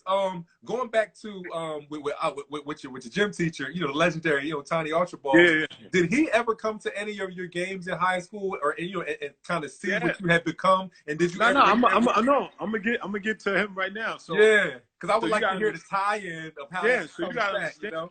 You gotta understand. Even when I made McDonald's an American game, the first person they interviewed was Tiny.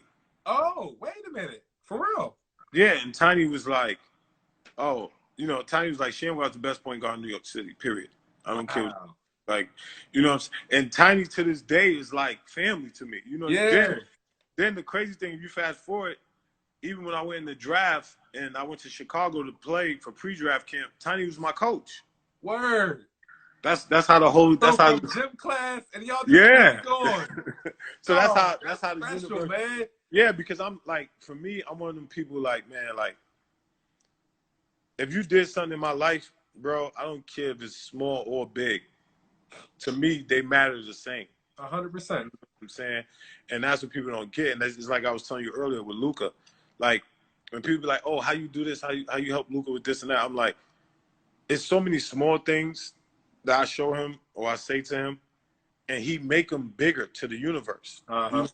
So what people got to understand, it magnifies them. Yeah. So what people got to understand is when you're in these hoods and you got coaches telling you something, even when you think it's like the smallest thing.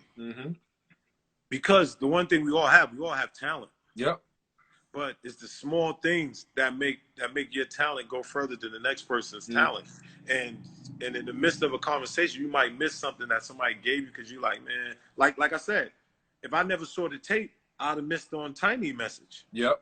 At the point, I would have never got to the point to have a conversation with him to say, hey, you need to dribble. You need to learn how to dribble, do this. And then I wouldn't have never did that. You understand what I'm saying? Yep. So it's like, I've always was blessed enough and smart enough and had knowledge within myself enough to know that the small, like a whole bunch of small things turn into one big moment. Yep.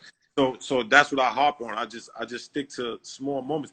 And the first time I ever went against that, it didn't work out right. I understand. So now my second life on basketball, I've always said, you know, if I ever get another chance, that I'm gonna stick to my roots and to keep all my small stick to your original foundation. You know yeah, because even not to jump the subject, like even when I was in the NCAA tournament, like when I went to Providence, I didn't think about the NBA. Because you know back then you had to be lucky to make it to the NBA. That's how you felt. Yeah, you felt be lucky, right? So when I went to Providence, I was like, oh yeah, I would be here 4 years, and then whatever happens. In the moment of the NCAA tournament, that was the worst and that was the best and the worst thing ever happened to me. Because up until that point, I was like, yeah, even up to the tournament, I'm like, yeah, you know, yeah, junior year gonna be lit. But because I took off, now I got people speaking to me that never spoke to me in my life. Yeah, you should leave, you hot, you this and that. And then what happened? I just jumped the gun instead of following the process. Wow. You know. Yeah. Hey, so going back, that's a perfect segue. So go back to tell me about your recruiting. Tell me about all the different schools that were recruiting you, and then what ultimately led you to choosing Providence. And then just talk about your sum up your Providence experience as well. Yeah. So talk about the all the different schools that was recruiting you, and then Providence. So at that point, you know, I make McDonald's. Like I said, we had that wheelchair classic game with all the coaches there. So my boy, the one that the guy was just talking about, Ed Lee Smith. The year before he was a senior. So the year before he went to Georgia Tech. Gotcha. So you got to understand, whether it's me, Steph, Kareem Reed, whoever, if you was a New York City point guard in my era or 2 years ahead of me or under me, Kenny Anderson was like God. Yes. You understand what I'm saying? Yes. Like Kenny Anderson was the epitome of basketball. You know what I'm saying? So I remember I used to try to walk I used to practice in the mirror walking like Kenny. Wow. Steph used to have Kenny, you know, Kareem used to have the part up the middle, Steph has the part up the middle. Yes. You know, so we all thought we was Kenny Anderson. And then Pearl was our idol. You know, me being, you know, at that point, you know, being from Brooklyn, Pearl was from Brooklyn, Pearl had to handle all that stuff. You know, and so I love Pearl. So the schools I wanted to go to was Syracuse, Georgetown, Georgia Tech. So I happened to blow up. When I blew up, those are the same schools Steph had.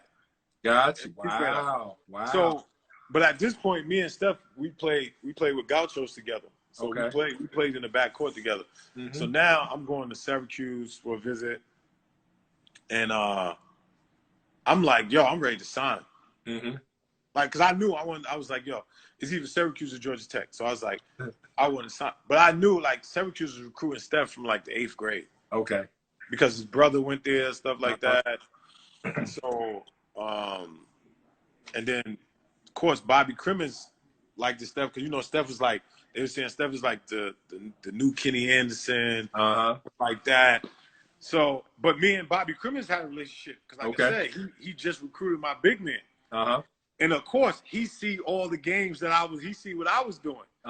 So my game and Kenny Anderson game kind of image each other a little bit, you know what I'm saying, as far as like the excitement and stuff he brought to Georgia Tech. Like, you know, Kenny was dribbling, shaking and baking, stuff like that. Yep.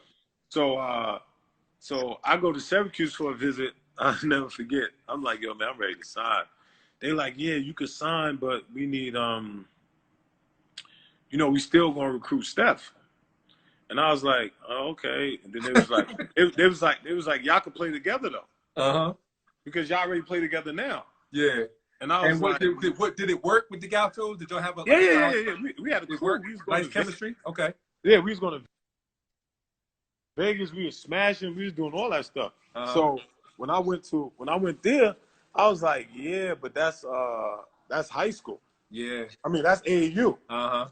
I was like, y'all ain't gonna be able to trick me with that. I was like, that's AAU. I'm like, and y'all gonna say what y'all want now until y'all get us both here. And yeah, I was like, so y'all get us both here. I'm like, we ain't gonna be able to do that. So then they was like, well, we're gonna do this, and I was like, let me get that charger. I was like, we're gonna do that, and then Bobby Crimmins was like, hold on, I'm gonna have a scholarship for you, because at that point Bobby Crimmins was scared because he thought like the whole world thought Steph was going to Georgia Tech. Okay. I mean, he thought Steph was going to Syracuse. Okay. Because at this point, Steph, that's the school Steph said he was going to go to. Mm-hmm. So now me and Steph together all the time, but he ain't giving me no nothing. No heads up, like, yo, this is what I might be doing. Yeah, so I'm like, I'm like, yo, what you gonna do? Like what's up? Because I'm like, because at this point, everything with me, I wanted to be early. I wanted to just relax and you just wanted to commit. Then you just focus on just having fun. Focus on my senior year. So I go to, Steph like, I don't know. So what happened was, when I was in the 10th grade, I was going to LaSalle to school, and I hopped the train. Mm-hmm.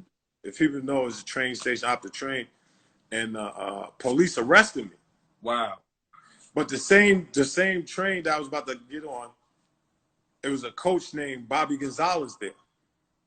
He coached at Town High School and stuff like that. It was like Town High School was like the number one. Town High School was like Rice and St. Ray's before they became those powerhouses. They had, God bless them, Malik Sealy, Agent Humphrey Red. So they, it's like a powerhouse in the Bronx. Mm-hmm. So they didn't take me to jail. They put me in a holding cell. Okay. In the train station. He saw this. Like I said, I've never known him or nothing, but he know that I play basketball. That's crazy how you said at the very beginning of this interview how God always placed these people in your path. Yeah, so this is what I'm trying to tell you. So I get arrested. They put me in a holding cell. He comes in there, and he's like, "Nah, I know this kid. He white and stuff. So of course they, police, they listen to him. He's like, yeah, I know this kid. Here go my ID. I'm a coach at Town High School. This kid is all right. He's a good kid. He probably made a mistake." And I was like, man, I'm just trying to get to school. I ain't had no money. So they took me out the holding cell. Wow. So like I told you earlier, no matter if it's small or big, you know what I'm saying? I always remember people and stay. So, we sparked a relationship. We was cool. Providence liked me, but I was like, I don't really know about Providence.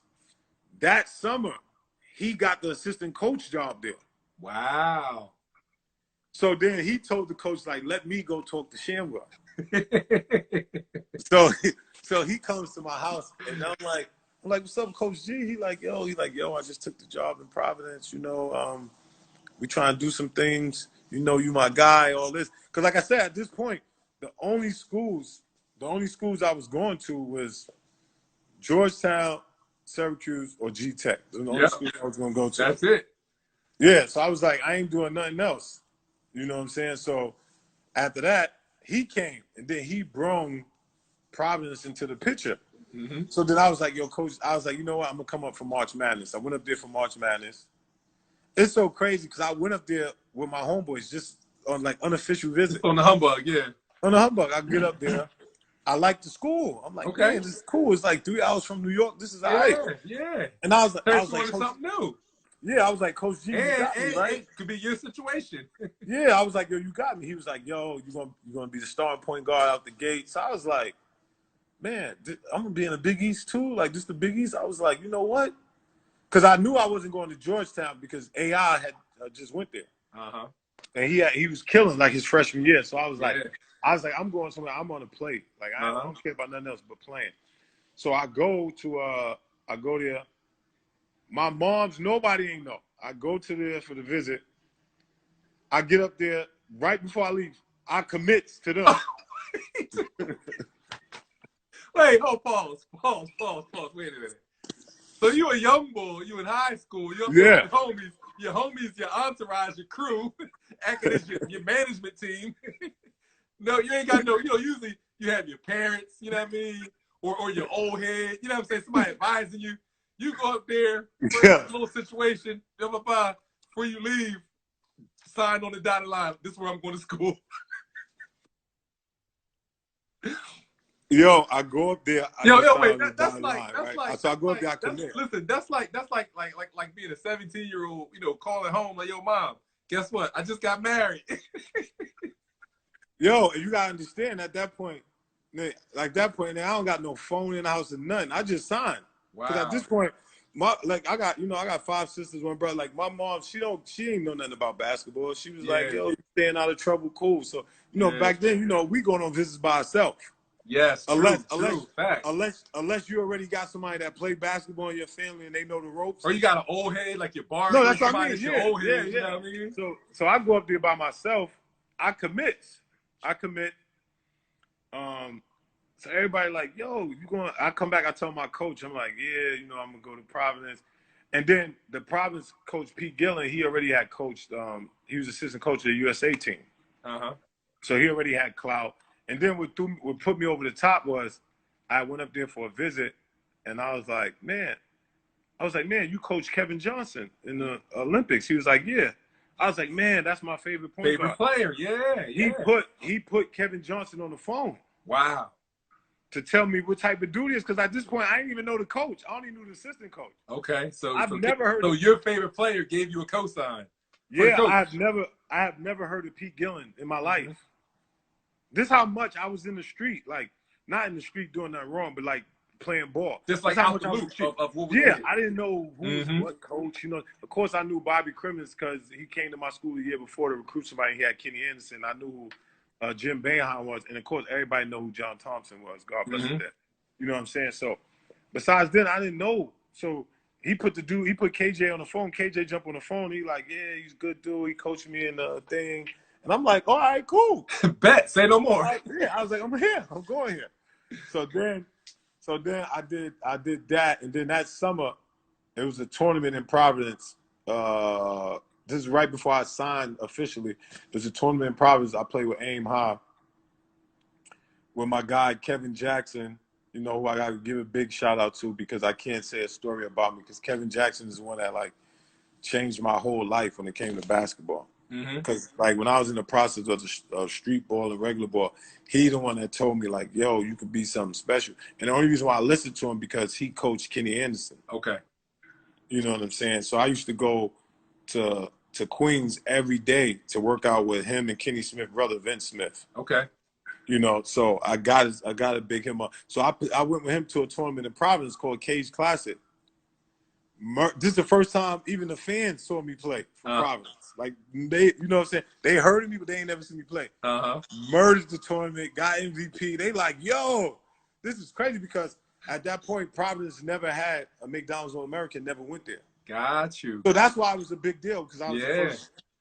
I was the first McDonald's All-American. One of the biggest recruits, Yeah, and then I coached the second McDonald's All-American to ever go there was Chris Dunn. That I helped go to the NBA draft. So, and that's 20 years later. Got you. You know what I'm saying? So I go up there, I murder that. And this is like a crazy story, right? So I come back. I'm with I'm in Queens with Kev Jackson, and like I said, Vince Smith is Kenny Smith's brother. So Kenny Smith comes to his house, and he's like, and we just chilling in the house, about to go to the gym to work out. So Kevin Jackson telling him, yo, I got somebody here that's like, he good. He like Steph, like whatever. So Kenny Smith's like, well, I ain't never heard no Shamgod. I know who Stephon Marbury is, but I don't know who no Shamgod is, right? So this is how he talking to me, talking crazy. So I'm young. I'm like, what? You don't know, because at this point, Kenny Smith is nice, but he's not like my nice. Yes. You know what I'm saying? Like, of course, he's a great player, but he wasn't like the player that I would say, yo, he's crazy nice. Of course, yeah. So I'm like, what? I'm like, you don't know what you talking about. You ain't not just that. So I'm like, yo, I play tomorrow in round ball. Come to the game. So he's like, man, I'm not exchanging because he was supposed to go back to LA. He said, I'm not exchanging my trip to watch you. I never heard of you. I heard of Stephon Marbury. I ain't never hear you. So he said, so I'm burning inside. And this is Kenny Smith. This is Kenny Smith, TNT, Kenny Smith. Jet, no doubt. Yeah. So, and that's like my family right now. Yes. So at this point, he's revving me up. Like, yo. And then Kev is telling him, yo, I'm telling you, I got the one. This is the one from New York. I got the one. He like, nah, I don't know. I don't even think I know about Stephon Marbury or whatever. So he like, nah, I'm not coming to the game. He double backs. And I'm about to start the game. I come to the game. I got my ankle weights on my wrist because I used to warm up with him. Okay. Warm up with him just so I can have my arms going. So first quarter start, you know, I score a basket. I look to the side. He walks in the gym. Okay. So I'm like, oh, okay. Okay. Yeah, that game I hit like 8 3-pointers. What? And he'll tell you to this day. He's like, yo, I've never seen a performance like that in my life from a young boy. Yo, he was like, yo, you made me a believer. He like, yo, you was coming out there, you know, because I'm dribbling up the court low, doing all this stuff. I know you pulled out all your stuff. Yeah, it was like, yo, I'm telling you, those moments, man, I can never like, relive those moments. That's man. crazy, man. Yeah. Hey, so tell me about Providence. Just your Providence, you know, experience from start to finish. So, like I said, my first Providence experience, or you know, going there. Like I said, I played in that summer tournament, the Cage Classic. So they first saw me play. So I was getting hyped right from there because they like, yo, he's the first McDonald's All-American to come here. So when things got crazy, because like what I told you earlier. So when I got up there, they was you know, they asked me a question, and they was like, yo, you know, what you think about the other point guard that was here before you, Abdul, you know? And I'm like, yeah, he good, but he ain't me. No doubt. No doubt. You know, this is how I'm talking. I'm like, yeah, once I start playing, y'all gonna forget about him or whatever. Wow. You know? So they already think I'm on one. So now, right before school start, we doing the jerseys, and they like, oh, we got a problem. And I'm like, yeah, what's the problem? And they're like, we got your social security card, and it say God Shamgod. And I'm like, yeah, that's my name, you know, whatever. And they like, well, we have to get rid of this jersey. Because the first jersey I ever seen it said Wells on the back. Okay. So they was like, yo, we can't have this jersey. And I was like, what? So at that point, I was so adamant about the jersey because, like I told you, I was like, at this point, my mom's just holding everything down. So I was like, I'm representing my mom's, like, no matter what. So I was like, nah, what are y'all talking about? Yep. They was like, well. And then to go on there and have to represent your pop. They was like, yeah. They was like, yo, well, NCAA rules is you have to use your birth name on any jersey. You know what I'm saying?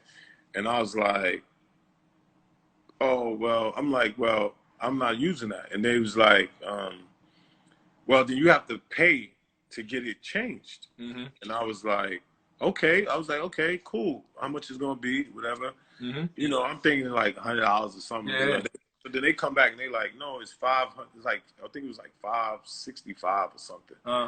And I was like, what? And I was like, I don't have no money. I was like, I'm not doing that. Yeah. You know, because unlike, you know, allegedly, unlike allegedly, everybody that was in my McDonald's All-American game, because I went on an unofficial visit, I got no money from Providence. So that's why people was like, yo, how did you go to Providence? You was just a regular student, broke like the rest of us. Yeah. Yeah. You know, all these other dudes going places, they getting everything. So I was like, nah, I just went because, you know, the coach there, you know, I knew him for a long time and he helped me out, you know, the situation before. And I trust him. So then they came back and they was like, well, you got to use your father. And I was like, well, y'all got to do what y'all got to do. Yeah. I don't got no money. And I said, even if I had the money, I'm not spending it on that. Because that's a lot of money. Yeah, especially then. As an 18-year-old. Yeah. So then all of a sudden, the first game, you know, of course, I come out, they like, God, Shamgod. They go crazy in the newspaper because, you know, Providence is a Catholic school, is a divine school, so they go crazy. Yeah. Like, yo, who do he think he is? Calling himself God? Yeah. And all this and that, this and Wow. that. And it was like so much like backlash. Like, it was like they was going crazy. They didn't even want to give me a chance to speak. They was going crazy. So at that point, my coach was like, yeah, you know, don't want you to do no media and none of that stuff. So then everybody's like, yo, he changed his name to God. Because that's the first thing they would have asked you, you know? Yeah, exactly. And then not knowing the backstory, like you changed your name to that. You know what I'm saying? Exactly. Yeah. So then they was like, yo, then they had the big article, Young and the Restless, Sham is a sham. Wow. Right out the gate, dog. They did you like that. Yeah, they was going crazy. Wow. Yeah, they was going crazy on the boy. But it was two type of things that was going on. They was going crazy, and the 5%ers was going crazy. Mm-hmm. The 5% was going crazy the other way. Like, of course. They got to call him God on TV. That's right. So, that's you know, right. they like, yo, they like, yo, he representing. You know what I'm saying? So that was like my first dealing. But that was huge for the culture, you know, for the 5%. No, that's what I'm saying. For the culture, yeah. That's what I'm saying. So that was like my first dealing of coming of age. You understand what I'm saying? Because, you know, when you're young, when you're little, you can't really grasp like how powerful a name is. Because those things are bigger than... Yeah, so it's like a bigger movement than what you can understand as a young kid. Yeah, so you can't be 8 years old, 9 years old and understand the gravity of a movement or the power of the name or something like that. Yeah. And then also what happened is, like I told you, it was like the things God set forth in my life, it was like it went hand in hand with my name. Mm-hmm. You understand what I'm saying? Mm-hmm. Like even now to this day, like it went hand in hand. You know what I'm saying? Mm-hmm. So like I couldn't write the script better. Like as far as me as a player or the way I played and it going hand in hand, right? Yep. So you know, and I never wavered, because the one thing I did, no matter what, I always kept, you know, knowledge of self, and I always kept reading. I always kept understanding, you know, and getting better understanding of my name and of everything, and keep going over my lessons and things like that. So from that standpoint, I was secure with myself, so I didn't really care what they were saying. Yeah. How I'm laughing now, I used to laugh. I was like, yo, these dudes is crazy. They tripping. You know what I'm saying?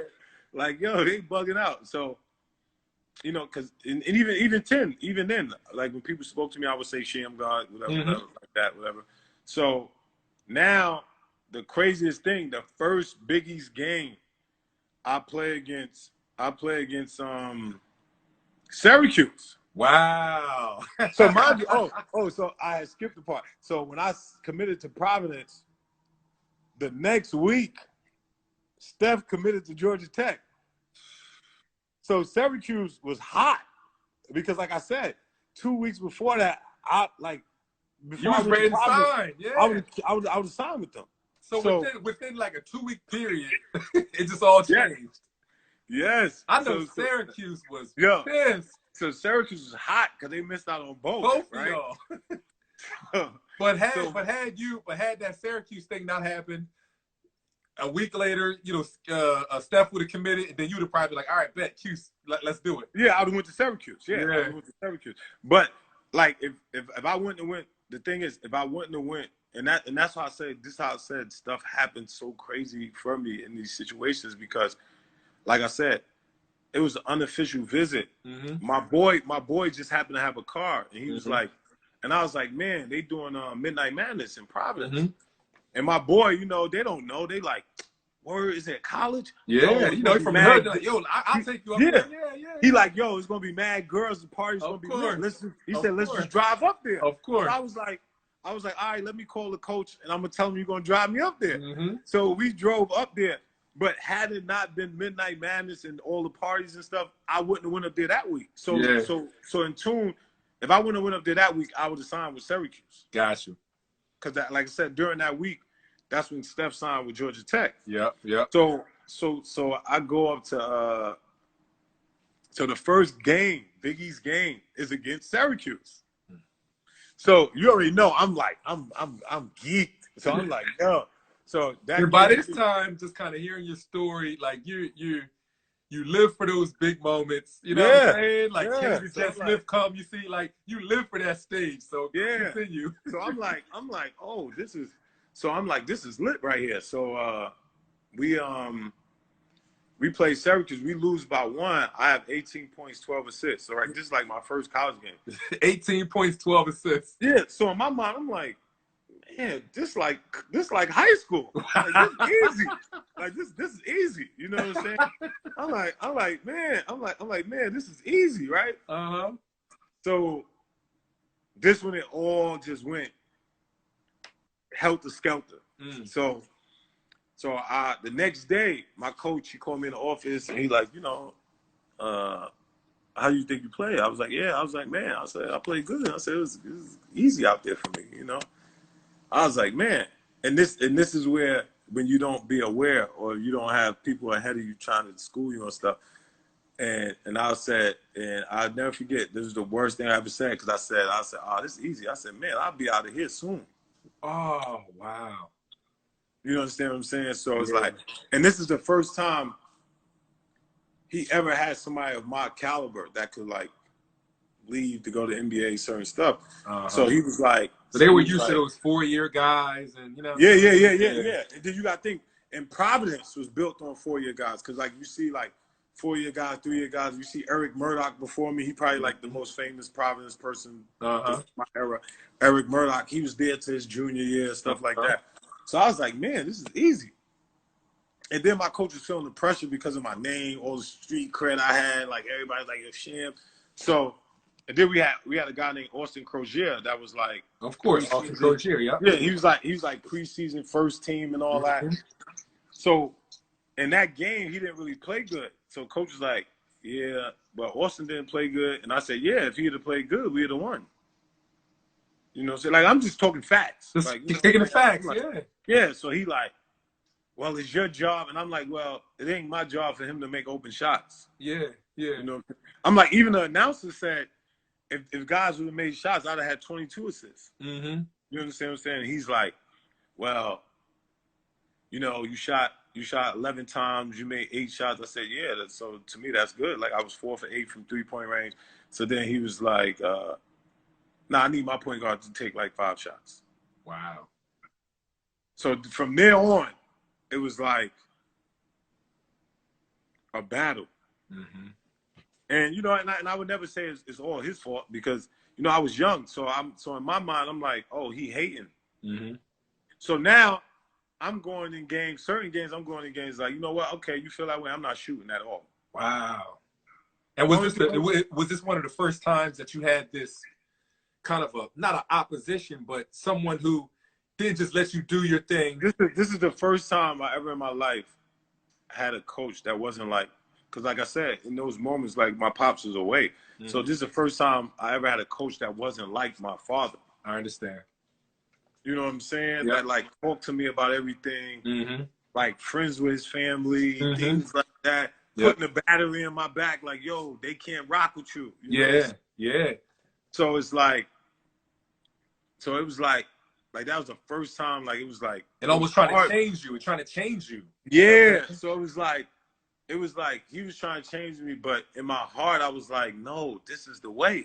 You understand what I'm saying? Yeah. I was like, because we had Jamel Thomas, we had Corey Wright, we had my man D Flight. So when I went up there, it was just like how I went in high school. So like when I went in high school, I went with like 5 kids from my neighborhood. Like I was telling you, we was like the Fab Five or whatever.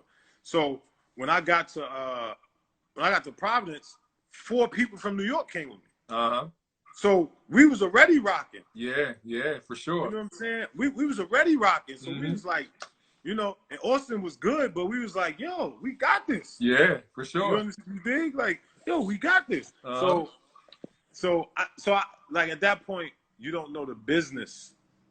You don't know the business. You don't know the politics. You don't know that of basketball when you just coming in. I'm just coming in straight on the love. Like, yo, if you do, like I came in, if you do work in practice, if you work hard, then that's who's going to play in the games, and that's who's going to be this. Exactly. It wasn't about, yo, even in high school, it wasn't about, yo, wait your turn and wait till you're a junior. Like I said, I played varsity as a freshman. So best player's going to be on the floor.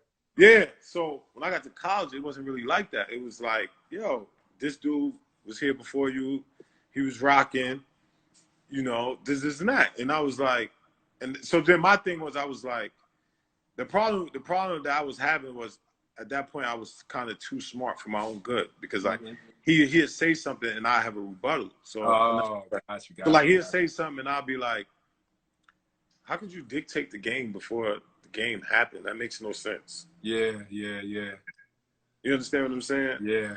And you know, and in hindsight, if I'd have just been like, okay, cool, and been quiet and just did my thing, then do my thing. But I was taking the challenge on. Because at the end of the day, I can't win the battle, but I'm thinking I can win. Of course. And so, you know, the freshman year was up and down, but still, even in all that chaos, I still was capable enough to be one of the men's of the team, because even in that year, even to this day, I broke the Big East freshman record, broke Pearl record. So like, you know, so I still was doing like great stuff, even not at that I didn't feel was my best. You know what I'm saying? Yep. So then going into my sophomore year, worked hard all summer. I'm like, yeah, I'm gonna come back and prove everybody wrong, this and that. And then like in the beginning of my sophomore year, we was like headbutting. And don't get me wrong, like he a great coach. Like, and the crazy thing is, right now, he's like one of my closest friends. That's so ironic. That's crazy. Like, I wouldn't be trained. I wouldn't be doing none of this stuff if it wasn't for him. This was like this is how he taught the game and stuff. Like, you know, so, but at 18 and 19, you can't see that. Yeah. You know what I'm saying? And he's one of the people that gave me the best advice I never took in my life. Gotcha. And that's why I think we're so close now, because I look back and I'm like, man, you know, he was kind of late to the party, but he still came to the party. And by the time he came to the party, I was like, man, I'm out this party. This joint is trash. Yeah, for sure. Yeah. So then my sophomore year, you know, I'm doing work, you know, going up and down, but I'm still having big games and stuff like that. And it's one thing I'll never forget, right? So my freshman year, I got homeboys in New York that hung out in Virginia. So they used to always talk to AI peoples, Allen Iverson peoples, right? Okay. So Allen Iverson people used to go back and forth with them. So they used to be like, what? Felipe Lopez is better than Allen Iverson, this and that. And they used to be like, what? No way, Allen is the man. This is like right before he got locked up. So they used to talk about Steph, talk about me. So if people ever go back and watch, that's why when he got out of jail, like you see him play against St. John's, he was playing against Felipe. He was going so hard. Oh wow, that's so then he played against Steph in Madison Square Garden. He was going so hard. So he had just won. He had beat Steph in the Garden. He beat St. John's. So now my boys call me like, yo, don't let him come up there and do all that. So it's so crazy. So you know how you be on the layup line. Yeah. So you be on the layup line, you make a layup, you know, you run the half court, stuff like that. So every time I came to half court, he was at half court, right? So, and I didn't even know if it was on purpose. So as I'm getting back to half court, he just was singing, and he was like, yeah, niggas is shook, scared to death, scared to look. Like every time I got to half court, he was singing Mobb Deep. Yeah, yeah.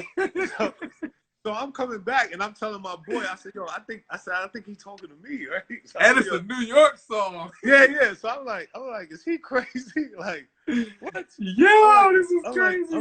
I'm like, is he crazy? So like every time I'm close to him, he's like, yeah, niggas are shook, scared to look, niggas shook, whatever. So I'm like, yo, I don't care what you did against Steph, Philippe. That ain't happening up here, B. You know, so I'm on my stuff. I'm like, what? You ain't been in no jail. You was in PC, homeboy. I don't care nothing about that. Like, you know, this, and that. And so if people look like on YouTube and see like he had threw a pass, I stole a pass, I caught the dunk. That's why I was so hyped when I caught the dunk. I'm like, yeah, you can't do nothing. And we had beat them. But that's how me and him got so close. Like that's how me and him got so close from like stuff like things like that. Yeah.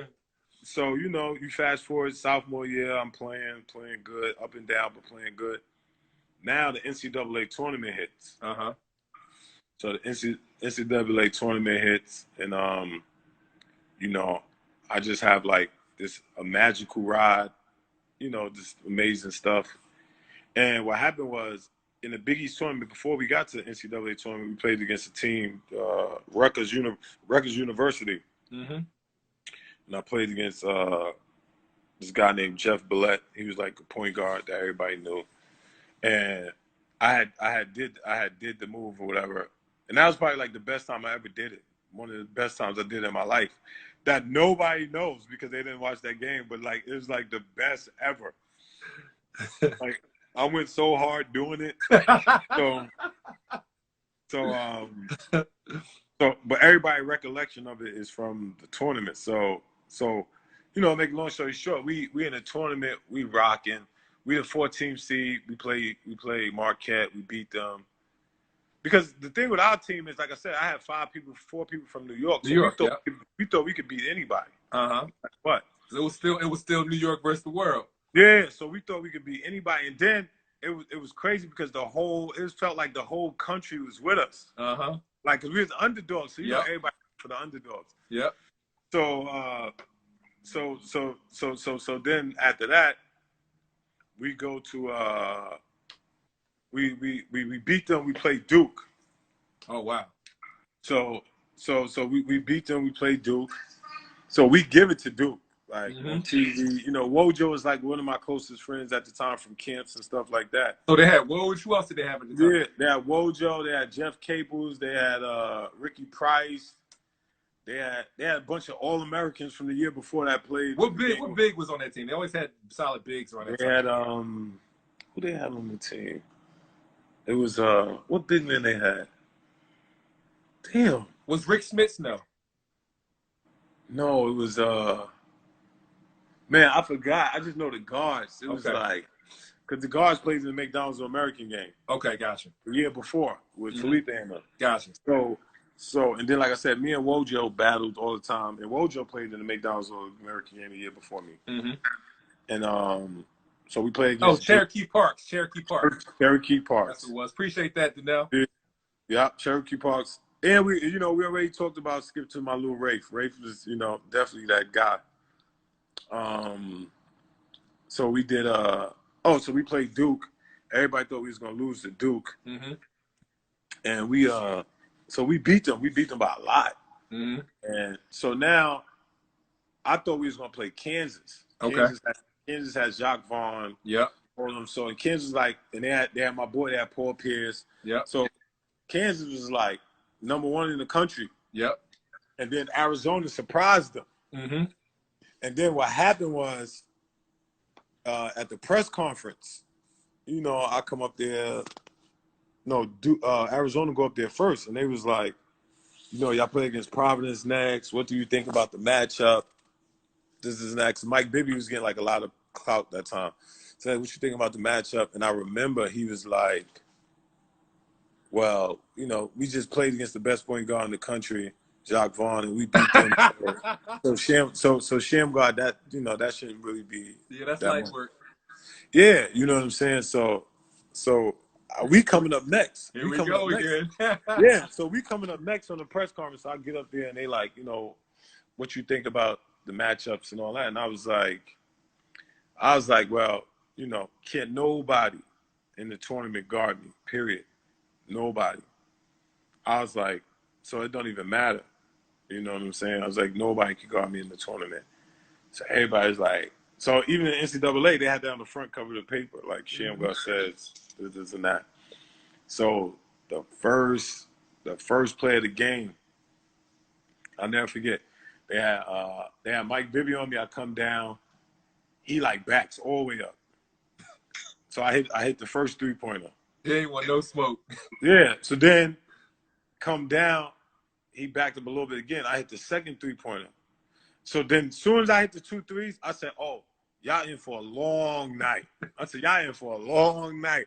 I'll never forget. I smacked him on his butt. I said, yo, y'all better get somebody else on me because this right here gonna be a long night. So after that, I just started, dribbling. I was getting anywhere I want on the court, right? Uh-huh. So it's funny because I hit my first 3 threes, and at that point I'm not known as shooting. So of course once you do that part, now my confidence is through the roof still. But now they want to come out and stick the jumper, then they Yeah, get that, then so you're gonna now, chop them up and do yeah. So now I'm like, yeah, now they gotta come up and guard me. So now I'm like, this is easy going past them or whatever, doing that. So I never forget. Somehow, some way, they saw me do it in the Big East tournament. Cause I heard Michael Dickinson on the court was like, yeah, don't let him do that move or whatever, something like that. So I was like, what?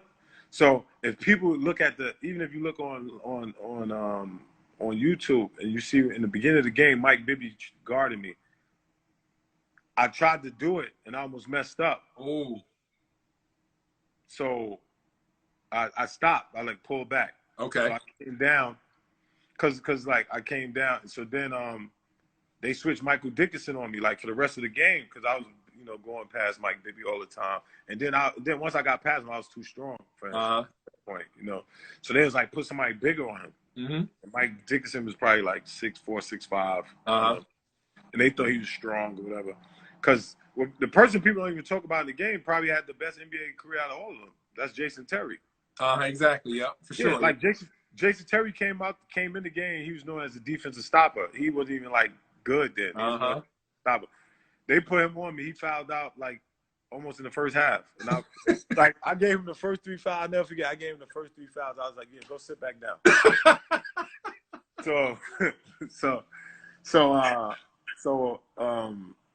So I get to the right wing, and I told Ruben Garces to clear out the baseline. So the reason why I do it the way I do it is because, like, I throw the ball because then it looked like you lost the ball. Yes. So when I threw it, I knew he was gonna bite because he thought I lost it, and then I just ran so fast, and the only thing I could do is snatch it back. So when I snatched it back out to the basket, and then I remember we was at the free throw line, and he turned and he was like, yo, what the hell you just do? Whatever. And then I just jumped up and I said, what? Don't talk to me. Yeah. Don't talk to me. Yeah. Don't talk to me. Don't try to friend me right now. Yeah. I said, don't talk to me. He tried to put in a friend request. Yeah. I said, don't talk to me. We're going to destroy y'all. We're going to bust your ass. Don't talk to me. That's right. You know what I'm saying? So that was and then of course, we lost to them by 2. They went on to win the championship. But out of that game, I got something probably I could have never got out of any other game, because the whole world was so galvanized by us at that time that they was watching the game, that at that point, it put me into like a different stratosphere without me even knowing. Because I just took it like, okay, I did a move and I just took it like that. Yeah. I'll never forget. I'm like, oh, this is a coming out. Like I said, it was the best and the worst thing that ever happened to me.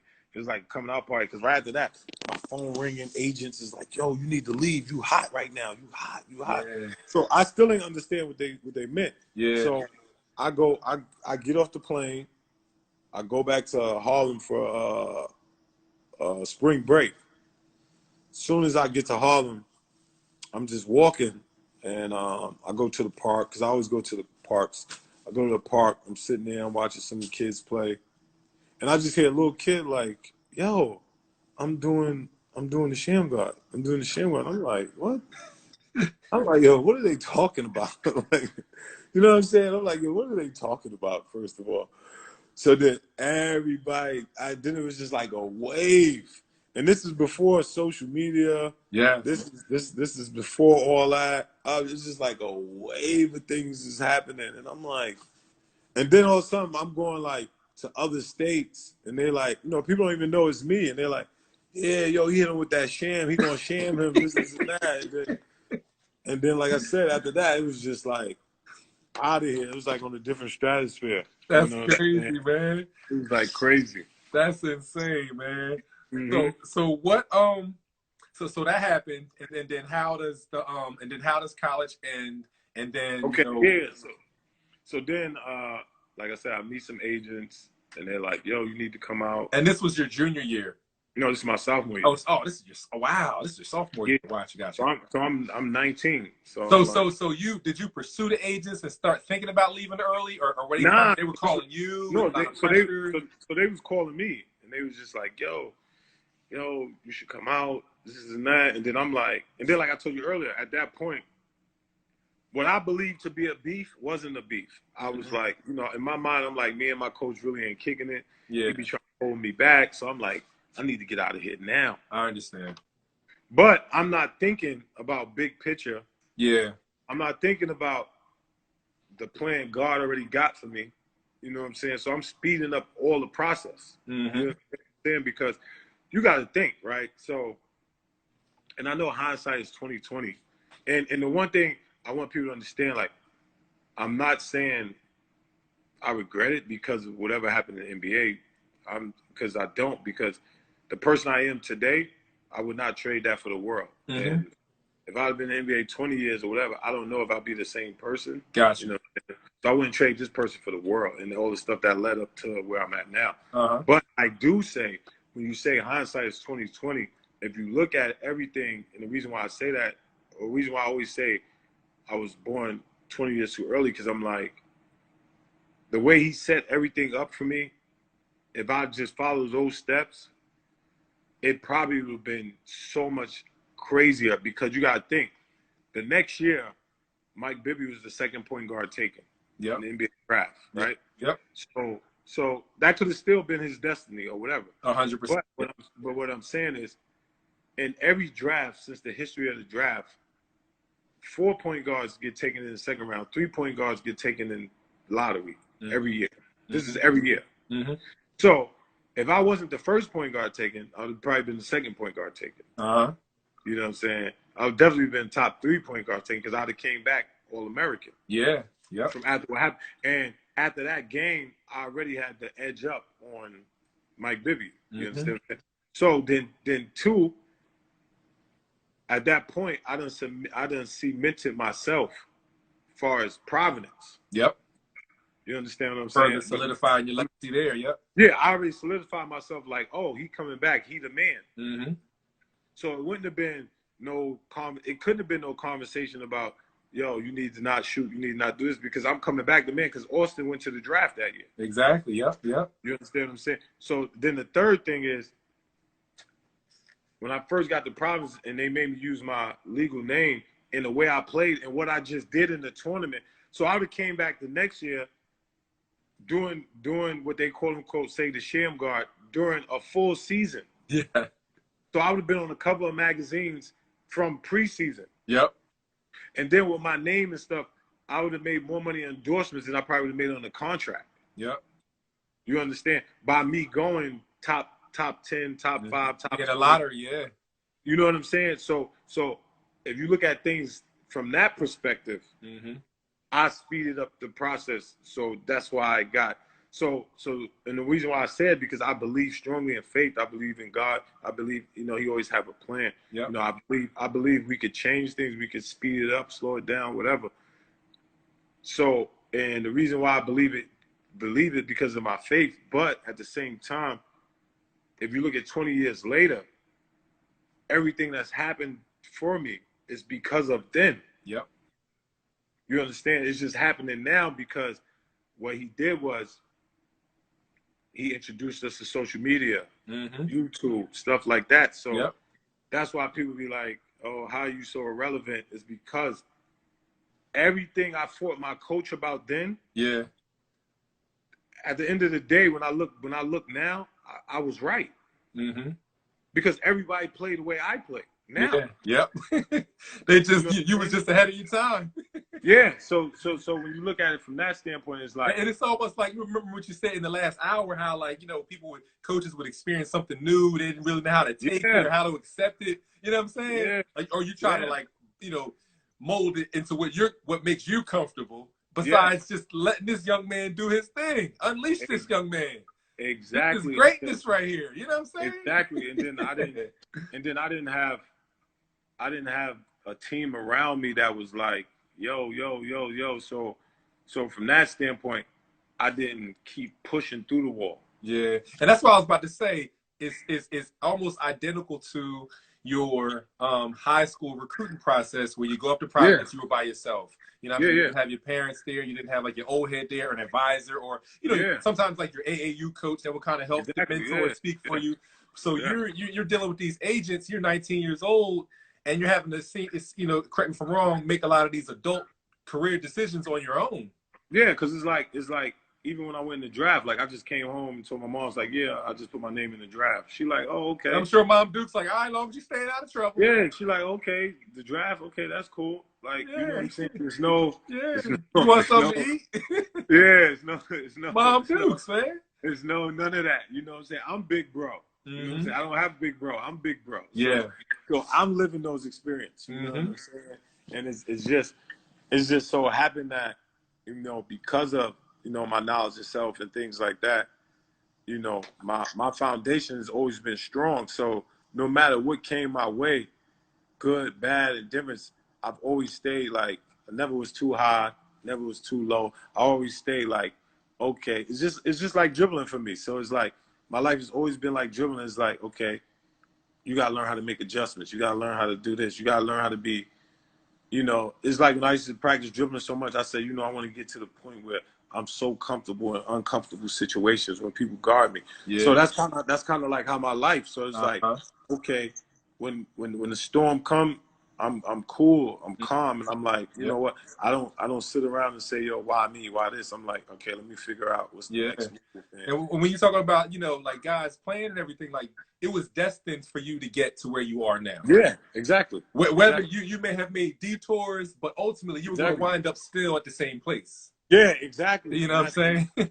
that's why I said. So when you look at hindsight in 2020, I'm like, if you look at the me doing the stuff with Kobe, God bless the dad, KG. I remember even when I first got in the NBA, I wasn't even playing. I mean, one time I got in the game against the Lakers. It was like 4 minutes in the game, and Shaq was about to sub out the game. He said, "Oh yeah, I couldn't wait to see you." He said, Wow. I know you got them handles. This Yeah, and that. yeah. Like you gotta understand, this is a legend. I ain't getting no run. That's right. But I'm coming into the NBA and I'm not playing, but I got respect from like all the legends. Because real recognize real, man. I remember I played in my first game in Summer League. I get in the game, Gary Payton guarded me. He's like, "Oh yeah, I'm picking you up because I heard you got them handles and all this and that." And I'm looking like, yo, what is these dudes talking? Like, these dudes are crazy. Like, you know what I'm saying? It was like the one thing that helped kids now is what would have helped me then is because, like you said, because things was word of mouth. Mm-hmm. And it's not just me. Like I said, it's other people. It's whether it's Kareem Reed, whether it's Ali Mo, whether Philadelphia. There's all these type people. At that time, you don't know how much love you got because you don't see. The thing that's good. Yep. The thing that's good with Instagram and all this other stuff, you instantly that instant gratification. Yep. Yeah, you instantly feel love. So like you gotta think, right? When I'm in the McDonald's All-American game, right? We had to. I put a picture up the other day, yesterday, matter of fact, to salute my brother Chauncey Billups. It was his birthday. I put a picture up with him, but me and him laying on the floor at the dunk contest. Yeah. In the McDonald's American game. Yep.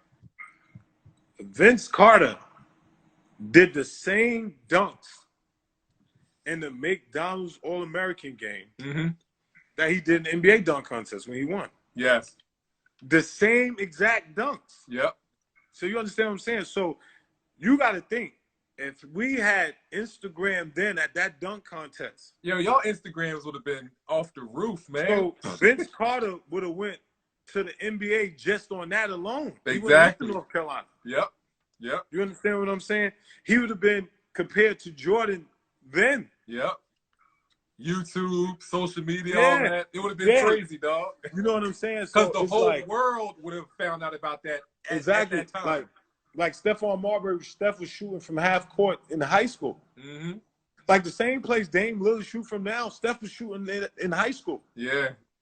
So if you had all this stuff, then me going like, me wanting to go to the NBA, not go to the NBA, I'd have had a better picture of understanding. Yep. You know what I'm saying? Like now, it's a lot more information out there about the blueprint and how to do things, how to get places. You know what I'm saying? So like with me and my coach going back and forth, I would just open up my Instagram and there'd been people on there like, man, he don't know what you're talking about. Do your thing, bro. Don't worry about that. That.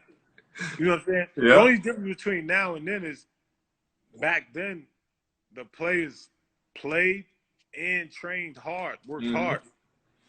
The kids now, they don't go to the parks and stuff like that. They don't play against OGs and stuff like that. Everything is like AAU and everything is like, if it ain't a gym workout, they not really in the park. Yeah, ain't no more concrete, no more cement. Yeah, so what the concrete did, whether you're from Philly, Chicago, Detroit, DC, wherever, it built that energy in you. Yep. It built that competitiveness in you. It built that, I'm not getting off the court. It built, I'm coming on the court. If y'all lose, the next runs is like 6 runs after this. That's right. So you gotta stay on. Yeah, you gotta stay on the court. Yeah. So it's different. Like you had to be smart. Like when people like even now, like when I'm in the NBA doing stuff, they be like, man, how you crossed over or transferred over? I said, what are you talking about? I said, yo, bro, I grew up in the parks. I've been a coach and a GM my whole life. How many times in the park you had to pick the right people because you had to get off the court? You had to weigh your options. Yeah, based off of how long you want to play. So I got to get him. I got to. So, yeah. I ain't even think about it like that. What I'm saying? Funny. How many times you saw the players and you like, he nice, but he gonna be shooting the ball, so he can't be on our team. We need to put this person on our team. We need to, homeboy rebound. Exactly. You had to analyze it. You had to do it quick too. Or you had to think, okay, this team's about to lose, so I'm gonna pick him. Exactly. So like automatically, within 5 minutes of the run, you already knew who your free agent was. Exactly. Like, they lose. You're like, they lose. I'm gonna get him. I'm gonna get him again. So I'm like, what are you talking about? I'm a real basketball person. Yeah. You know what I'm saying? Like, I'm from an era where I'm a basketball person, and that's what people like kind of get mixed up. I'm not somebody that likes basketball. I'm a basketball person. Yeah. Anybody that know me, they know I'm of that. Yeah. You know what I'm saying? I could sit and watch games all day. I could go even now, even though I coach in the NBA, I go and watch 8-year-old kids play, 10-year-old kids play just for fun. Like I go and check it out. Like, yo, shorty nice, this and that. Like I'm a basketball person. You know what I'm saying? So when I'm helping people or like working with Luke or different people or KP, Tim Hardaway Jr., Steph Curry, whatever, I love it. You know what I'm saying? So when you love something, you want to see the person win. Yep. You know what I'm saying? It ain't about getting the clout in the name, because at the end of the day, whether I work somebody or not, I'm gonna be SHAMGOD regardless, because I already did what I did. Yes, sir. My whole thing is right now to the youth, to anybody like coming on here talking to people, make people like right now. I'm a servant to whoever come in my path. You know what I'm saying? Whoever God put in my path, I'm a servant to help and to help God and help manifest and help people move forward. You know what I'm saying? So that's where I'm at. That's what's up, man. So take me through your NBA career. It wasn't that long. Explain, break down your NBA career. You talked about it briefly. So, you didn't play much. How did that end? And then what? Tell me about the transition to playing overseas. So when I got so like I said, I got a 2-year deal. I played. Ross Strickland got hurt like the last 15 games, and then I played, and I think I averaged like 7 points, 3 assists, or whatever. And then the second year, I'm like, okay, I'm gonna come back. This is gonna be good. You know what I'm saying? And that was with the Wizards, right? That was with the Wizards. So like, even like, it's so crazy because like even the fans were so crazy in DC. Like, yo, put Sham, put your Sham. Because they were saying it because our team wasn't good. Okay. Like we were like last place that year. Yeah. But so put Sham in. Let us be entertained. We want to be entertained. We had all stars. We had Webber, Juwan Howard, Ross Strickland, Tracy Murray. You know what I'm saying? So it was like, it's not like it is today. So like today, if you got a young kid on the court, you got a young dude on the team, and the team is not good, the coach automatically say, okay, I'm sitting down the older dudes and let this kid get experience. Of course, yeah. When I got to the Wizards, Bernie Bigstaff was the coach, and he was like, yo, I don't play rookies. period. You know what I'm saying? So, in practice, I'm doing work. Weber telling my family, yo, he be getting busy in practice. So I'm like, okay. So the second year, I come back, I work hard the whole summer, come back, have a good training camp. I'll never forget, in practice, I catch a dunk, I fall, I hurt my shoulder. So now I can't move my shoulder for like 2 months. Wow. Whatever. So then nobody don't know what's happening. Like, is he gonna play, not play? So then, like, in the middle, they traded Chris Webber. They start breaking up the team. So of course I already knew, like, so then they came in there one day and they was like, yo, we think about going in different directions. And this, I'm telling you, it's so crazy because when I think back now, I'll be like, yo, I was like, not bugged out, but I was like, yo, I had so much like self-knowledge and self-confidence. Like, I swear I walked in there and they was like, yo, we think about going in a different direction. So we're gonna have to let you go or whatever. And I was like, all right, cool. That's all I said. I was like, all right, cool. Just like that. Yeah, I walked out, called my agent, and was like, yo, they just released me. He was like, what? He's like, what? You sure? He's like, I'm gonna call back. I was like, nah, don't even call back. I said, yo, what we doing now? Basically, yeah. Yeah, what we doing now? I said, yo, I gotta make money. Like, we're not going backwards. I said, yo, I just got the house and all that. I gotta make money. So he was like, he was like, you can stay there and work out and get ready for a team next year. I was like, man, I need to be playing for him to working out. So he had sent me to Poland. And how was your shoulder? Yeah, it was getting better. So I was like, yo, that's why I wanted to play, because I was like, yo, it's getting better. It was better, but nobody ain't see me play. So I was like, yo, I need to be. So that's why he was like, yo, you can stay and just work out. I was like, nah, I need to play. Like, to still build your resume, and Yeah, so I was like, I need to play. So I went to Poland. I went there for like 2 months.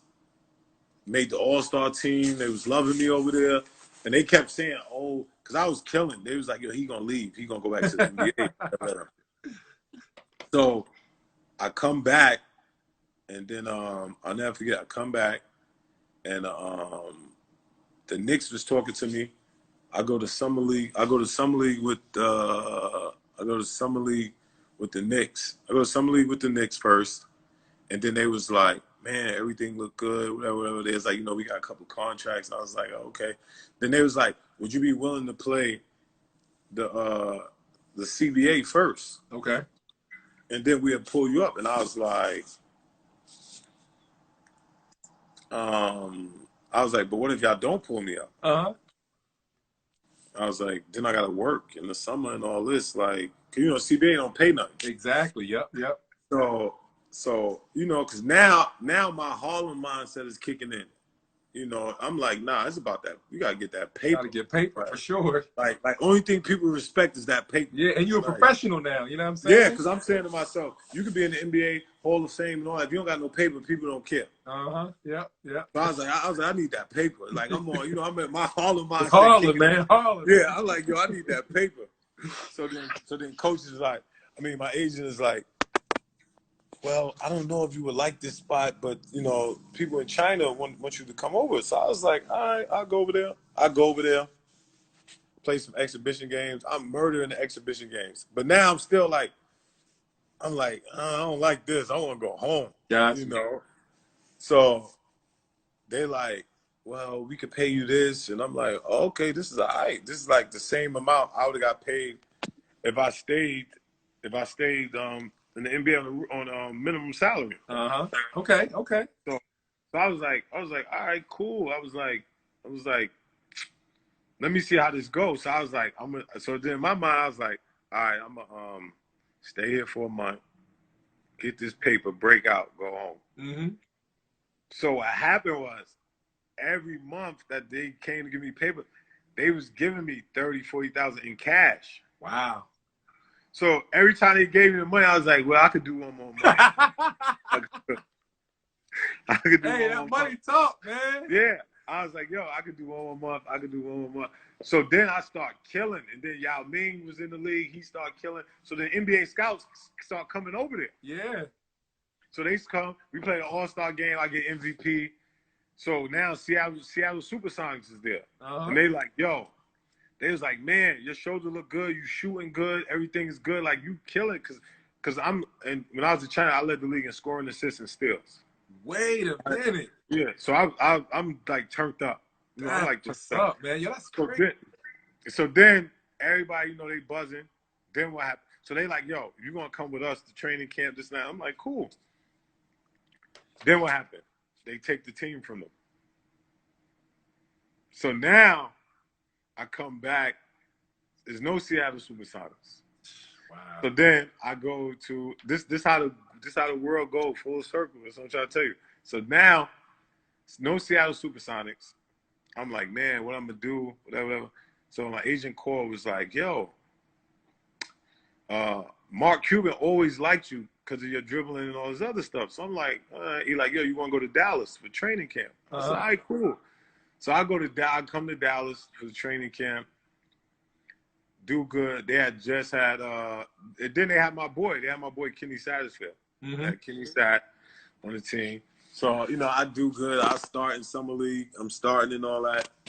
And then like the last day, they like, you know, we want to keep you, you know, but we got some contracts. It was like same thing. It was like, would you just stay around and play in CBA, and we'll call you up and all that? And I was like, nah. I was like, yo, listen, if y'all want me, y'all get other people from overseas. Y'all come get me. Yeah. Other than that, I'm not doing. Like if y'all want me, y'all know where I'm gonna be at. Yeah, because what happened was I had just got MVP in China, and then once I got MVP, like it was like I could say how much money I want. Of course. Yep. Yeah, so I was like, nah, I'm good in China. I was like, because if I stay here in the CBA and then they don't pick me up and I have to go back to China, then I'm starting all over again. Yeah. Because then China would be like, well, why he didn't get called up if he in the CBA? You know, after what we saw him do over here, he should be in the NBA. Yeah. So I was like, nah, I'm going back to China. So I went back, you know, killed, you know, the second year I got the best import again. And me and Yao Ming split MVP. This was the year before he came to the NBA. So we got split MVP. And then I just stayed there, and I was the highest paid point guard at that time. You know, and then everybody was hitting me up like, yo, you can get me jobs, because like other people was talking to people, but the people in China was like, every time it was somebody like, you guys Reem, you guys all of them, every time somebody's talking about a point guard, the first person they said was, do he play like Shammgod? Do he play like Shammgod? So now you became the measure for the guys who were in the States. Because at that point, it's just like the same thing that happened in the States. At that point, China have never seen nobody dribble like me and do that stuff. You know what I'm saying? You came and took China by storm. Yeah, you know so, people, so that's why. Style, So that's why when people say, wait. Did you have little Chinese kids over there hitting the Shammgod dog? Yeah. So I remember the Chinese kids. They used to call me Gada. They used to be like Gada. And then what happened was, because I used to work out a lot, all the Chinese kids that would come to the gym early, I would work with them on dribbling and all that. Because if you look, when they played in the Olympics, they always had good big men. They never had good guards. That's why they always lost. Yeah. Because, you know, they had Yao Ming, Wang Jiji, Batir. All those three people played in the NBA. Yep. But they didn't have no good guards. So even in the summer, I stayed over there. That's how I started doing the other stuff, because I stayed over there. They was like, man, can you train the guards in the summer to get ready for the Wow, that's dope, man. Yeah. And I was like, yeah, cool. Y'all gonna give me this extra money? Yeah, cool. So once I made a living like that, I was like, man, I'm say not no more. Yeah, say no more. Yeah, just paper. Yeah. I'm not doing all that. So long story short, once I start ending out there, then I like in the 6th year I got injured. Okay. So once I got injured, they still gave me a 2-year deal. I came back to Providence to rehab. So I came back to Providence to rehab. I started working out Marshawn Brooks. Okay. So if people know Marshawn Brooks, he had 51 points. He got drafted to the Nets, number 14 pick. So once that happened, once that happened, I came back to Providence. Coach Ed Cooley had the job there. and you know he's from Providence, and he's the first coach from that's from Providence. He's the first person from Providence that coached at Providence. Mm-hmm. You know, that frost that lived in there, right? Gotcha. So, you know, I was doing some stuff, talking to Marshawn Brooks and all that. So then I left to go back to China, and when I left to go back, I was like, I couldn't really play, so I was like, because I was injured, so I was still rehabbing. So I was like, so they was like, yo, we could bring you on as player coach. Mm-hmm. So I was coaching and doing like different stuff. So Marshawn Brooks just blew up. Mm-hmm. And then everybody's like, oh, you know, he was working with Sham. Yeah. So after that, I'll never forget. I remember I went to LA. I went with Ron. I came, like I said, Ron Artest, like my little bro. He was like, yo, come out to LA. I was like, all right, cool. They was in the finals. Mm-hmm. They was playing against Dwight Howard. Mm-hmm. So he's like, come out. I was like, all right, I'm gonna come out and chill. I went out. I bumped into Steph Mm-hmm. at this little spot, little lounge, in the hotel, like the hotel lobby in the lounge. And he was like, yo, I'm about to go to France, whatever. Because at this point, AI had went to Turkey. Okay. So he was like, yo, I'm about to go to France. You know, what you think? This and that. And I was like, yo, be real? I was like, yo, you should go to China, bro. Yeah. I was like, cause the difference with China and the other countries, I was like, in them other countries, they already have their version of a Stephon Marbury, their version of an AI and stuff like that. That's why when AI went to Turkey, you know, he really didn't stay. Yeah. Just like you look, when Brandon Jennings went overseas, he didn't play that much. Ricky Rubio was playing. Yep. Ricky Rubio was their version of. Exactly. Yep. Yeah. And I'm like, the thing about China, they don't have that. So they want the Americans to be everything. Yes. Yes. And you know, and I'm not saying he just did it because I said that. He probably would have went anyway. But I'm just saying, like, I was the first one to be like, yo, Steph, you should go to China. Yeah. And now we already see how that. Listen, the rest is history. He went over there and became like Michael Jordan out here. Yeah. So it's like, so it's a lot of stuff like I don't even talk about. That's like, yo, like I was of the, you know what I'm saying? It's just like far as like, so it's just like when people say, you know, the sham God or whatever, it's like, I'm like, the reason why all that went together is because, and the reason why I kissed that, because I was already known for dribbling. Uh-huh. You know what I'm saying? That don't happen if I'm not known for dribbling already. You know what I'm saying? And what people don't understand is like, the one thing I know for a fact that I transcended was long dribbling. Mm-hmm. Because when I grew up, every point guard that dribbled, they dribbled in a box. Gotcha. Like if you look at the highlights, you look at tapes, you look at Tim Hardaway between the leg cross is in a box. Mm-hmm. What I mean by in a box, the ball is like literally like an inch away from his body. If you Gotcha. look the way Isaiah Thomas dribble, it's literally an inch away from his body. Uh-huh. When I start putting ankle weights on my wrists and start dribbling, once I took them off, my hands used to fly like all over the place. I understand. You know what I'm saying? So like my hands was uncontrollable. So it made me adjust my mind. Mm-hmm.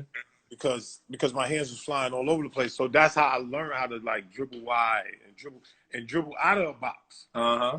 So if you watch Kobe, even when he was a rookie, God bless his dad, that's why he dribbled so wide. Because when I showed him that, and you know, it's a guy named Dean Berry. We used to go back and forth at camp.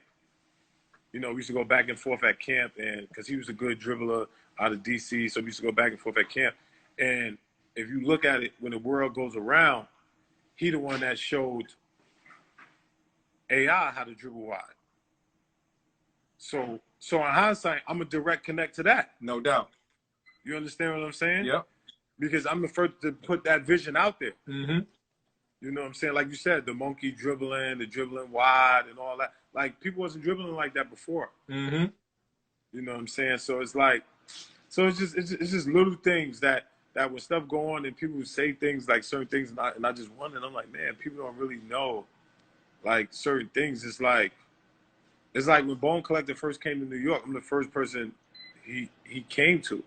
Wow. He was in the gym working out and stuff like that. Like that's my guy. This is crazy, dog. You so connected, man. So it's like a lot of little things. Like I said, it's a lot of little things that turn into big moments. that people would never like Like never when you when you have that official Sham God documentary, you'll have all these individuals just talking about your impact on their lives, like all these yeah, and great that's why, individuals. You know what I'm saying? and that's why a lot of people don't be understanding like how they be like, oh, he know everybody just that. It's just like when I was at Providence, you know, Jamel Thomas, that's Steph's cousin, that's Sebastian's brother. He used to bring Sebastian to Providence every day. I used to work with him every day. Yeah. And then he leave out of high school, become the number 10th pick. You Crazy. understand? And you know, some outsiders would just think, you know, who didn't know the backstory that we're getting now, you know, Sham God is just known for being Sham God and only his own talents. Yeah. No, you're like, so connected to so many other individuals, so that's why I man. said, so that's why I said that's why I was saying to you earlier where I was like, it's like God always was preparing me for this, for what I'm doing now. Because like in all those incidents, the people I'm naming, they went on to have their own stuff, their own thing.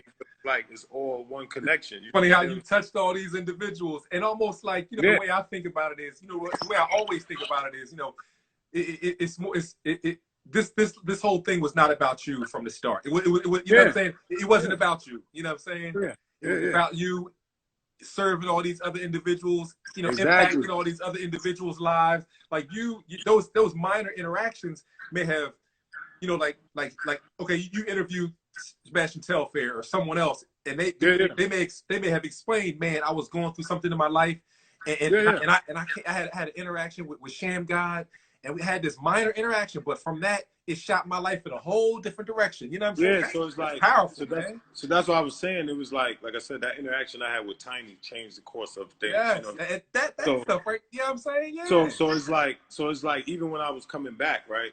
So up until that point, I have never told anybody that I worked Kobe out, right? So right before he retired, he did an interview. God bless the day. He did an interview, and he was going over his life and all that. And he was like, "Yeah, you know, Shamgar taught me how to dribble." Wow. Just like I know, he's like, "Yeah, Shamgar taught me how to dribble."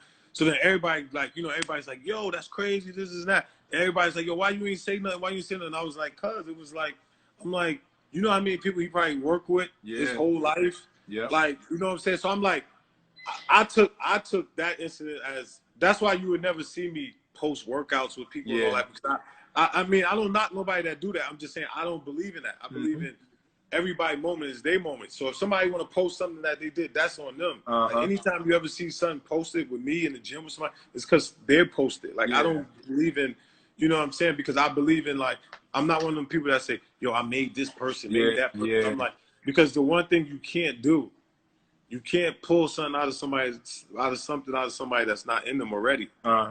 And that's why that's the first thing I tell people when I work with them, like, yo, you know, I can't pull nothing out of you that's not in you. You know what I'm saying? So you make your own talent. That's right. You know? I could make you a little bit better, or only thing a person can do is make you a little bit better or a little bit worse. Because you know you can practice getting worse too. Bad habits. Like, yeah. So you know what I'm saying? So that's funny. So when Kobe said it, it was like because like me and him like through the years spoke a lot. You know what I'm saying? Like people don't even understand. People don't even understand. They don't even understand to the point where 20 years later, you know, I'm in Atlanta. The head of Nike called me like, yo, Kobe said he gonna call you. I'm like, all right, cool, you know, whatever. He called me like, yo, I need you in LA tomorrow. I'm like, what? I'm like, yo, I'm doing something. He like, nah, I need you.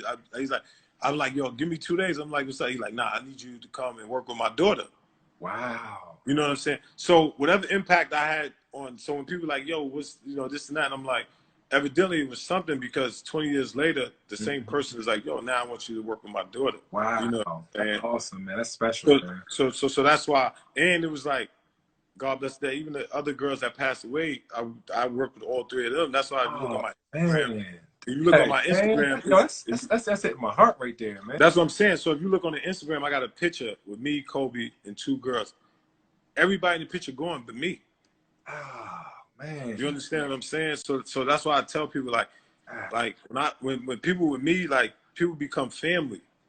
It's not just about just this, just that. Like it's more family. Like when I'm on the phone, you know, mentoring other kids that's of this era right now. You know what I'm saying? Like, people don't understand, like, you got to be willing to give back. You got to be willing to serve people, to help people for things to carry on. Like, people, this don't happen, like, things don't happen by accident, or you like, oh, Sham's lucky, or that's this and this that. Nah, because the first law of anything I ever was taught is be a good person. You know what I'm saying? First, and then everything else follows. Yeah, you know for sure. Wow, that's special right there, man. Hey, so take me into what led you to your current position now of, you know, working with the Mavs, Yeah, and any stops in between. So like we said in the beginning, it's just that the little things come around. So like I said, I went to training camp with Dallas. Oh yeah, So, that's before you went there. That's where you left off. Yep, yeah, yep. I went back overseas. I did that. So I promised my mother, like, once she found, you know, when I told her I was going to the league, I promised her that I would get my degree. Okay. Because that was like the main thing, you know what I'm saying? Even if you raised in the 5% of the household, you know, even when my father was in jail, he got so many degrees and stuff like that. Yeah, that's big. You know, so that's big. Knowledge. Yeah, knowledge is everything. You know what I'm saying? So so like I said, I went back overseas. I was injured, so I spoke to Ed Cooley, and then I was like, I had 2 years left on my contract in China, so they was like. So Ed was like, the AD was like, you know, shout out to Bob Driscoll, Steve Knapp. They was like, man, you should come back. You did a good job with Mashawn. You should come back and just help. And they was like, you know, you come back, you know, we can still honor your scholarship. Yeah, exactly. So, I was like, for real? He was like, yeah. And I was like, he was like, or you could take the classes online. Me, I'm a physical learner. You know what I'm saying? You know, like most people are. Most people are physical learners. You know, they be physically. So I was like, yeah, I'm gonna have to go back to school. I can't do it online because then I'll be procrastinating. Yeah, you know? Yep. So then I said, yo, I told China, I'm like, yo, y'all can keep the contracts. I'm gonna leave. I'm not coming back. Come back to Providence. Start taking classes. You know, got my degree, my master's in leadership. You know what I'm saying? I started training like Bryce Cotton, with Dante Hennon, you know, Ricky Lito. So the year before I got there, Bryce Cotton, he was averaging probably like 8 points or whatever. And they was like, yo, he can't. They didn't think he could play the point guard. And I was like, you know, I spoke to him, we talked, and I was like, why do you think you can't play the point? And he was like, yo, it's not. I'm like, yo, we gonna work out every day. Yeah. I said, I don't care. If I got to be up 6 in the morning or come back in the gym at 1 at night, yo, if you saying you want to do this, as long as you work hard, I'm going to be in the gym with you. No doubt. Right? So this how crazy it is. He was almost...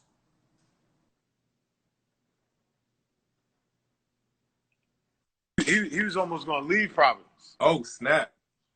So... Because they was like, yo, there's no way he could play the point. I'm like, nah. So one day... So his confidence was shot. He believed it. This is no lie. We sitting down talking.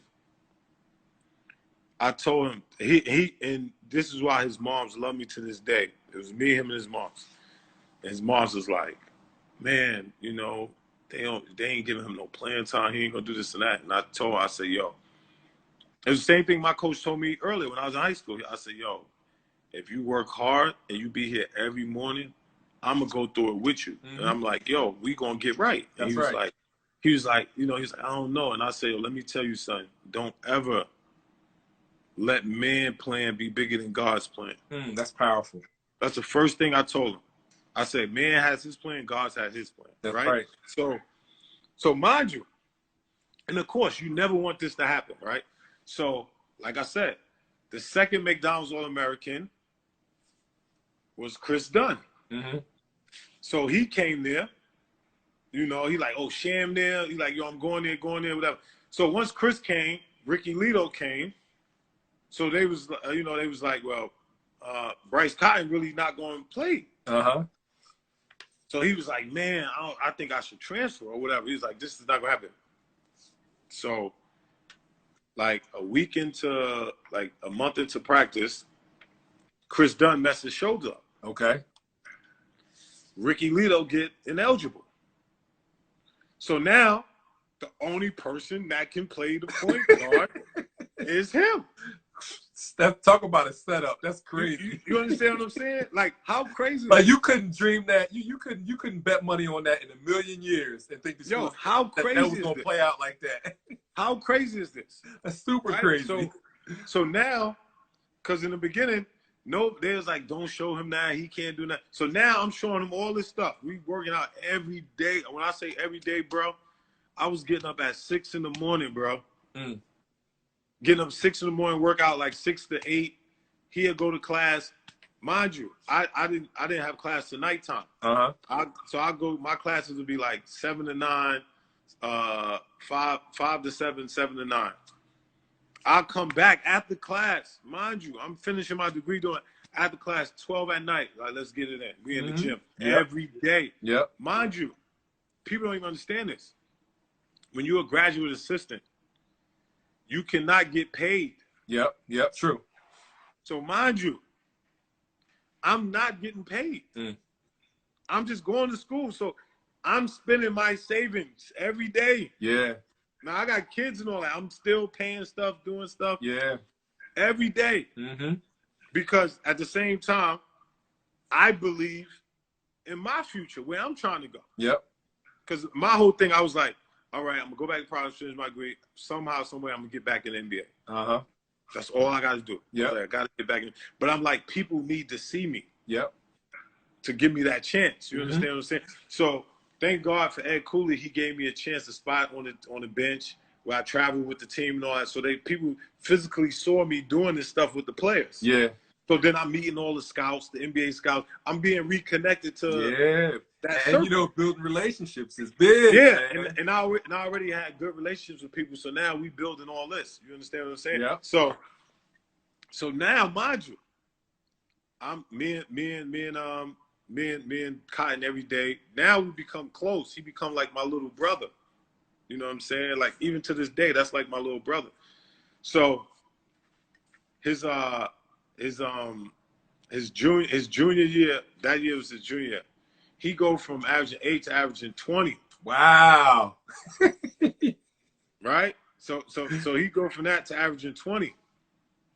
So now, senior year roll around, right? He coming back with the same energy. He's like, because now Chris Dunn healthy, this person healthy. For whatever reason, Chris Dunn get hurts again. Wow. So now I'm telling him, I'm like, yo, we got to take it into overdrives, we this to that. You know, Chris Dunn is our brother, so Chris Dunn was happy for him. You know what I'm saying? So now we going full blast, working out every day. So now they writing all these articles about me and him, about our relationship. About y'all journey together. They're like 20 years later, SHAMMGOD comes back, whatever, this stuff, you know. And then Ed Cooley's winning. Ed Cooley's a great coach. And I'm working with all the players now, not just Cotton, but, you know, I'm with him mostly. And then I'm like, yo, wouldn't it be dope? Like, I said, you know what's going to happen? I said, because at this point, Doug McDermott went to Creighton, and Creighton was like the #1 team in the Big East. He was winning all the games, right? So we still like in the middle of the pack. So I said, don't even worry about it. I said, because he was like, yeah, Doug gonna be player of the year, the Big East and all that. I said, man, don't even worry about that. I said, man, you came a long way. I said, like I told you before. I said he can win player of the year. I said, but you gonna win the championship. No doubt. And you gonna be MVP. No doubt. Let's go. So this is what I'm telling him, right? Now you speaking it right into existence. Yo, check it though. His moms and all of them bugging. They think I'm tripping. Yeah. Cause they like, yo, cause like even when I told him he was gonna average 20, they was like, nah, Shim, you might be like, you know, spicing it. So when he averaged 20, they was like, yo, how you knew? And I'm like, yo, I told y'all, man, God's plan is deep. So the next year, I'm telling him, and he like, yeah, that would be crazy, whatever. Like, you know, he's saying it like, yeah, that would be crazy. We hit the Big East tournament. Now, you know, the Big East tournament in New York, that's home.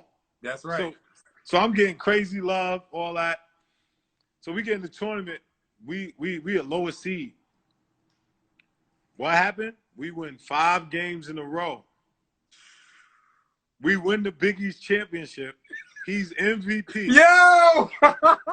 Yeah. He's MVP. Yo! In the middle of Madison Square Garden. This is no lie. His moms came and just hugged me and started crying. Yo! She was like, the first thing she said, she was like, thank you for just loving my son. That's all she said. Yo, just crying. Damn, like, when I say, bro, give me goosebumps, man. Bro, when I say bawling crying, bro, bawling crying. Because what people don't understand is Providence gave him their last scholarship, their only scholarship, because somebody didn't take the scholarship. That's how he got the Providence. So he was the last man. You know what I'm saying? Yeah. Last man. So, you know what I'm saying? For him to have one of the best careers in Providence history, bro, was like crazy. So amazing. So because of that, the next year, like he won. So scouts, everybody was talking to me like, man, you did an amazing job with Kai. So now I'm on the radar for the NBA. Like, they talking about this player development because, like I said, all these stories is happening, all that stuff. So then what happened is, because of those results, Chris Dunn took it more serious. And now he like, yo, me and Sham got to get it in. Yeah, now he's like, yo, it's my turn now. Yeah, because everybody was like, well, we don't know. Like Chris was McDonald's, but he's up and down. He's not really a point guard. We work out the whole summer, and like I said, I'm not saying just because of me, because they got to put their work in. Of course. But we worked out the whole summer. He go to Nike All-American camp, become the second best player in there behind Ben Simmons. So they start writing articles about me and him, talking about his family, his journey, whatever. He become the number 5 pick in the draft. Crazy. To the Chicago Bulls. Crazy. So now, of course, the NBA is on my heels. Yo, your resume is crazy right now. You know what I'm saying? Like your resume and the results. You know what I'm saying? Yeah. So the whole thing was about the resume, but then it was the results. So everybody like, yo. They like, yo, he getting it in. Whoever Sham got worked with, like, they doing some major things. And then my man Ben Bentil, he was a big man at Providence. He started being the second leading scorer. And you ain't even had to say nothing. Like your result was just superseding you. Like, you know what I mean? So then I'm talking to teams and all that. And then the crazy thing is, the year Chris was a junior, Dallas had asked me to be the player development. And I was like, nah, because I promised his family that I'll help him make it to the NBA. Okay. And they was like, well, you might not have this opportunity next year. And I was like, then I just won't have this opportunity. I can't do that because I promised his family. Yo, that's powerful, man. So then I stayed. That was now, mind you, that's I powerful, stayed. Man. I'm not getting paid. Yeah, I turned down the job. I know. And I was like, nah. I got to stay with my little bro. Bro, that's so powerful, man. Like, that's you know what I'm saying? That's a whole message in itself. Yo, when I say it was crazy, and that's why like Chris, I mean, just that commitment that you committing to him, you committing to his dream, you serving him, not thinking about yourself and saying, all right, kid, I'm out of here, peace. You know what I'm saying? Nah, definitely. And then for them to hit you with this opportunity may not be here forever. Yeah. And some people will feel that threat and say, all right, well, I gotta go. Not knowing that, like, look, listen, it's guys playing. You know what I'm saying? Yeah, definitely. Guys the one who opens and closes doors. And that's why I told you earlier, like I said in the beginning of the story, I was like, because of what happened with me going to the draft, I always said to that point, I said, you know what? I'm never gonna speed God's plan up again. Yeah. So that's why when the statement was made, like, you might not get this chance, and I'm like, if I don't get this chance, I mean God ain't want it for me. I know that's right. I know that. So I just left it like that. So then the next year, Chris go to the draft. You get drafted in Chicago. Now Dallas come back, and like I spoke to like Lakers, San Antonio, different people, and they was offering, but then Dallas was like, well, we offering you right now. So I was like, yeah, I'm gonna go to that. So I came to Dallas, and then like you said, I just always was, like I said, blessed to be around the right people, right situation. Then I really got to know Mark Cuban and like the man he is. Like, he's just a great person. Like, forget though, like the billionaire, the owner of the team. He's just a great person. You know what I'm saying? You know, no matter what it is, whether it's Black Lives Matter, whether it's injustice, whether it's he's always there for his people. You know what I'm saying? Regardless, like who worked for him, all that stuff. So when I came here, you know, when I came to Dallas, you know, I started working with all the players. Then I started working with Harrison Barnes, and everybody know like Harrison Barnes took off. So when he took off, that gave me more. Of course. You know what I'm saying? Anything you touch like, turn to gold, man. So it was like, and like I tell people, I'm like, the reason why is most I feel is because, like, I'm doing it like as a server. You know what I'm saying? I'm doing it like wholeheartedly. It's not for me to be like, oh, look what ShamGod did. Put it on your Instagram. Yeah, you know all that. Because at the end of the day, like I said, regardless of what happened, I'm gonna be ShamGod first. You know what I'm saying?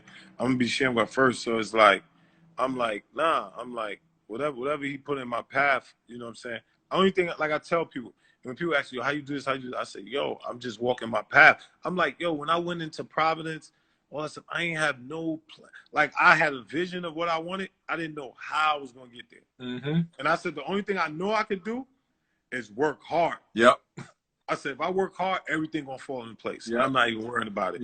And like I said, now, you know, and then like after that, I'm like, okay, now I need an agent. And like I told you earlier, Juan Perez, you know, OG, people that know him as OG Juan, I said I used to play with him in the summer tournaments. You know, he's the head of Rock Nation Sports. So then I went to him and I'm like, bro, you know, he's like, nah, we can help you, this and that.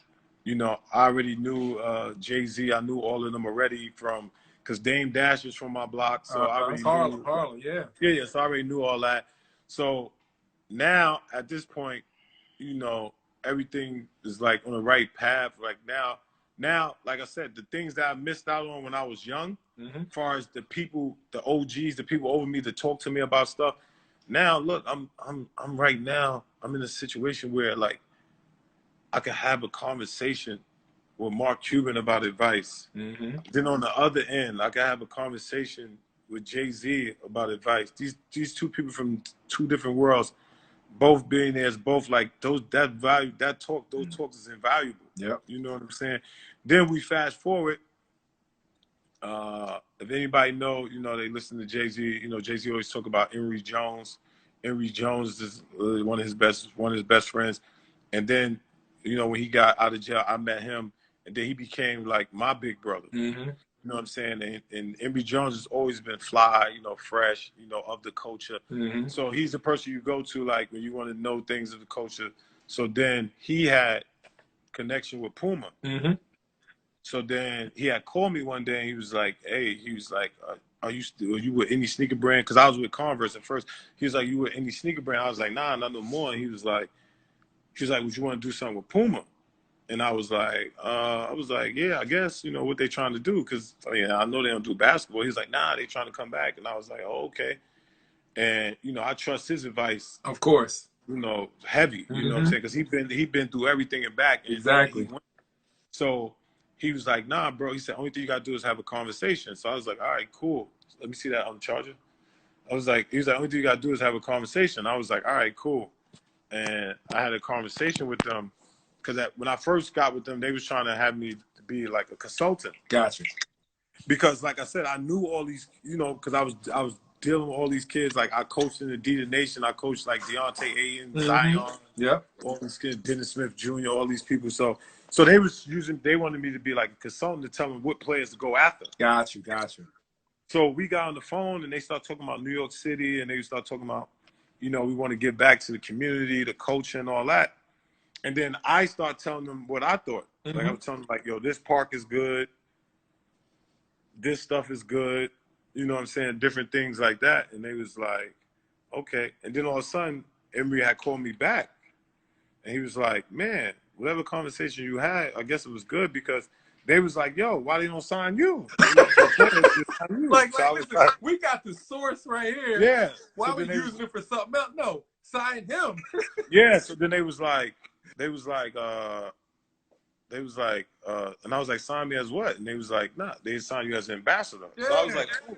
So I was like, cool. Bet. So then when I spoke to them, listen, signing you just to be you.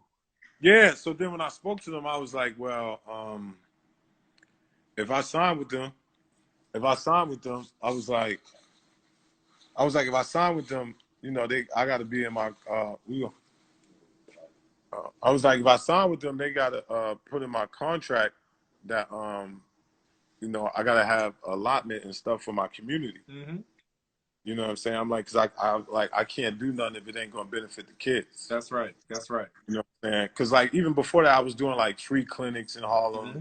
you know, food drive, different stuff. So Yeah.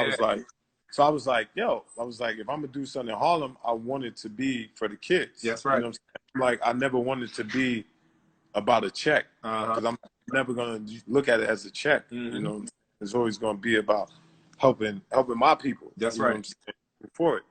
So they was like, yeah, cool, let's do that, let's do this, let's do that.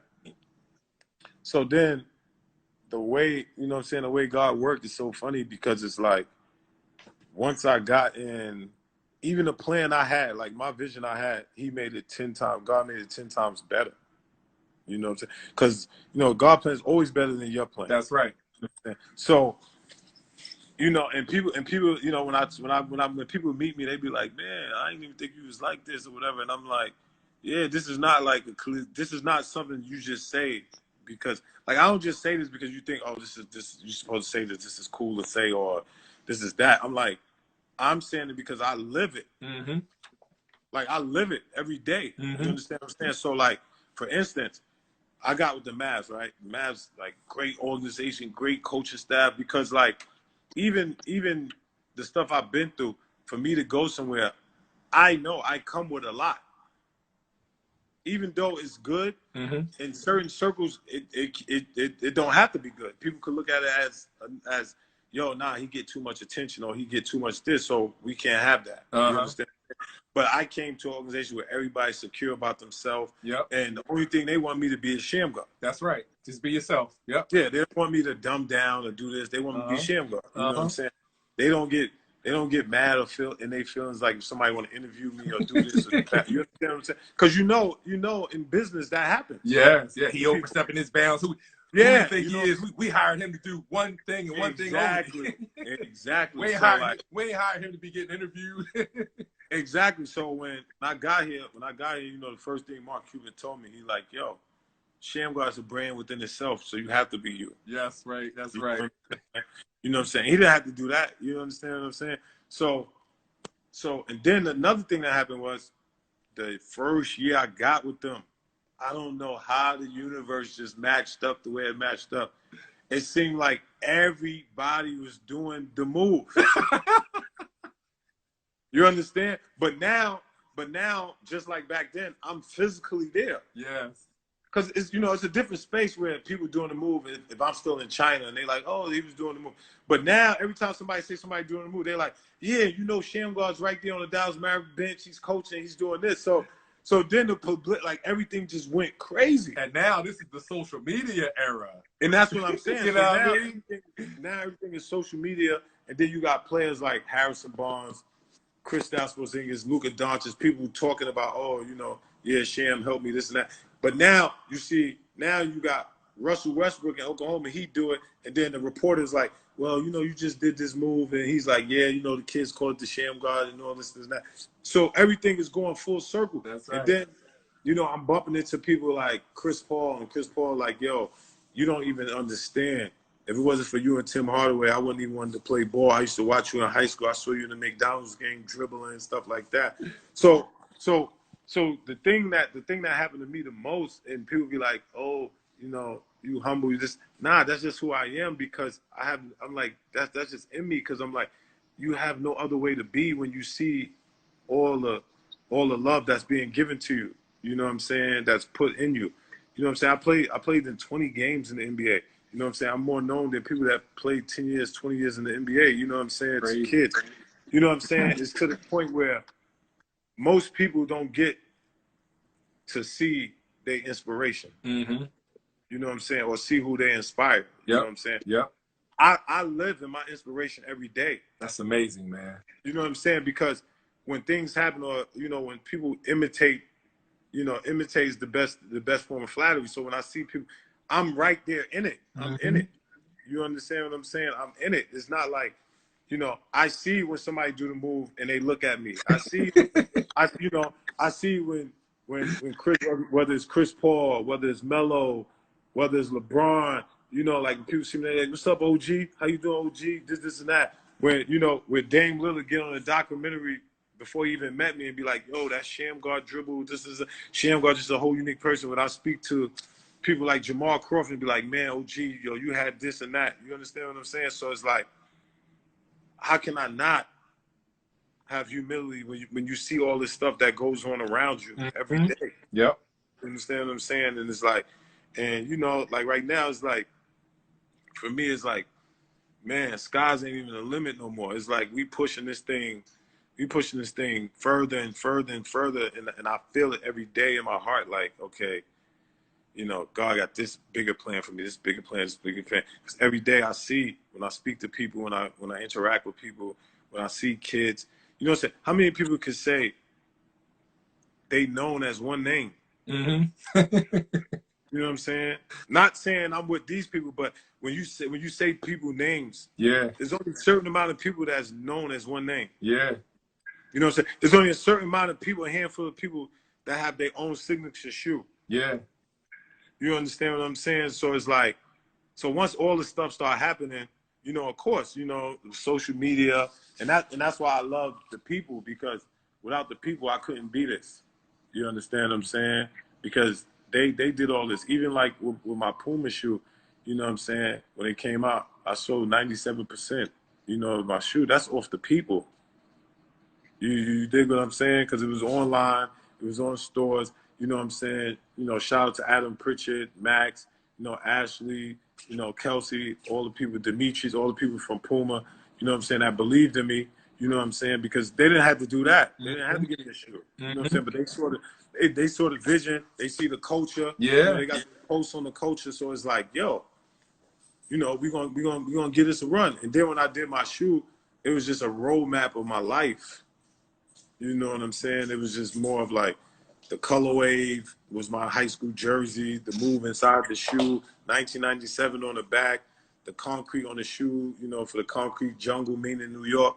So, you know, with all that stuff happening, you know what I'm saying? It's like, what, like, you know what I'm saying? It's like, I wake this up. like all this stuff had to happen.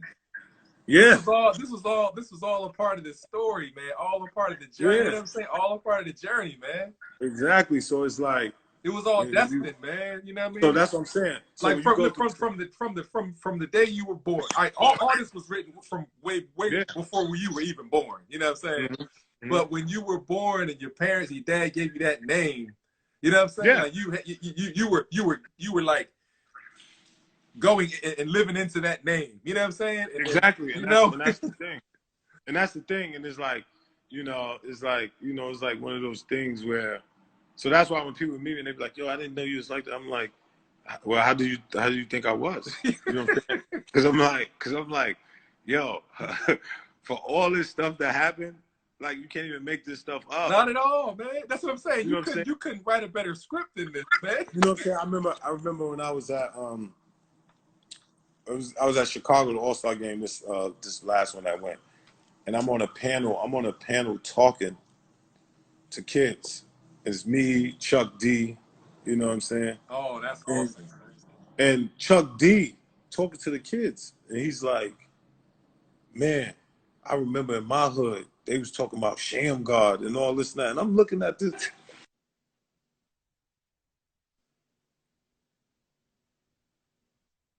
I'm looking at him like, yo, what is he saying right now? You know, like, I'm like, hold on for a minute. Take your time. I'm like, what is Chuck D saying right now? You know what I'm saying? I'm like, this is crazy. You know what I'm saying? Chuck D, this is Public Enemy right here. Yeah, I'm like, this is Public Enemy. I'm like, yo, this is crazy. You know what I'm saying? I'm like, yo, this is crazy. Like, he was out here fighting the power in 1989. You know what I'm saying? Yeah, that crazy. Hey, Jason, call Ebony real quick. Yeah. So I'm like, yo, this is crazy. I'm like, how is this like even possible? Like, and like you said, it's like, I don't even know, like, because I don't have social media, I don't have that stuff. You know what I'm saying? Back in the days, you know, everything was word of mouth, and I'm like, I didn't know people felt this way. Yeah. You know what I'm saying? So it's like me getting back to the NBA, it just opened up a whole new doors for me to show me like how people felt. Yeah. You know what I'm saying? And I guess, like you said, it was meant for me to know all this stuff. You know what I'm saying? I remember, you know, it's even like, I remember when I was in Harlem and stuff, and you know, everybody know Bone Collector, right? So everybody know Bone Collector. Bone Collector's a great ball handler and stuff like that. My boy Jay Monster, you know, he do all the social reform and stuff and do stuff for kids. You know, he got the Rising Scholarship. You know, he on IG Rising Scholarships. You know, and he doing justice reform. When Bone Collector first came to New York, I'm the first person he brung him to me in the gym. He worked out and stuff like that. So then he goes on to be Bone Collector. That's right. You understand what I'm saying? So it's like all these things come full circle. That's crazy. You know what I'm saying? And it's like all these things I was a part of, and they was a part of me. For me becoming who I am. You're a part of all these journeys. You're a part of all these stories. And that's what I want people to understand. It's not like, oh yeah, Sham said this, that. No, just like they was a part of me, they helped me too. You know what I'm saying? My interactions with them, much as if I helped them, they helped me. You know what I'm saying? It helped me grow, helped me rise. You know, my interaction with Bryce Cotton and Chris Dunn, it showed me that I could really do this. So that gave me more confidence to go to the next person and say, okay, I did this before. You know what I'm saying? I did this. You know, me seeing the great depths of where Bone Collector at right now. Yeah. You know, he's still doing it. That's what I'm saying. He a legend in himself. You know what I'm saying? When I first met him, the only thing bro said, hey yo, this is Larry. Yeah. I go overseas, I come back, they like, yo, it's this kid we want to see you play against. I'm like, who? They like, yo, Bone Collector. And I'm like, what? Like, what are y'all talking about? I go to the park. I'm like, oh, this is Larry. Like, Larry out there getting busy. Yeah, I'm like, out there snatching bodies. Yeah, I'm like, yo, this is crazy. You understand what I'm saying? I'm like, you know what I'm saying? I remember being in the gym at nights with Booger. Like, you know, everybody bring a Booger. Booger coming to Harlem to the gym to work out with me. You know what I'm saying? Like, crazy. So I'm like, you know what I'm saying? So it's like, you know, I just had like I told you in the beginning, I had a blessed life, and God's always put people in my life that, you know, that still to this day is a part of my story, a part of my journey, a part of everything. Speaking about your story, like if you can kind of sum it up just in a reflection real quick, when you think about your journey, and honestly, I don't even really feel like I have to ask this question, because you've talked about it like pretty much every second, like every chapter of this interview so far. You've summed it up, you've processed it, you know what I mean, reflected on it. But overall, you know, what's a few things that you've learned about that the game of basketball, that your life, you know, your spirituality has taught you about yourself? You know what I'm saying? What has the game and everything taught you about yourself so far in your journey? It just, like right now, my journey it just shows me how much, you know, grit, how much survival, how much discipline that I have. You know what I'm saying? And like I said, the most thing it shows is, you know, it helped me know how much humility this takes and how you have to be. You know what I'm saying? And like I said, the one thing I always say is just blessed, man. You know what I'm saying? Just blessed, like I said. And the one thing it showed me the most is, you know, having knowledge of self is key. Yeah. You know what I'm saying? We have to know who we are first. Yeah, facts. You know what I'm saying? And, you know, through this whole journey of basketball, you know, we have to love. We have to give love. Yeah. You know what I'm saying? Yep. Like we sometimes we get so competitive and we get so distracted on that stuff where we actually, because I don't like to use the word hate. You know what I'm saying? But I never say, oh, this person hating on me. But what happened is we envy each other too much. Yeah. You understand what I'm saying? Like we envy each other too much to the point where, you know, we want to win at all costs, no matter what. Yeah. You know what I'm saying? Whereas if we share love and we show love and we just be dedicated and do what we got to do, that we all gonna get there. 100%. You know what I'm saying? Because everybody light shine at different times. Yeah. And the one thing you have to be, and what people know about me, that's why I don't be on like different social media blogs, like going back and forth with this person. That person. Because I'm happy for everybody's success. That's right. You know what I'm saying? And at the end of the day, I'm fans of everybody. I mean, everybody. You know what I'm saying? Like, it's not one person on here that I didn't say, like, whether it's from, God bless that, Ali Moore. I remember when I was with the Wizards, I just got drafted to the Wizards.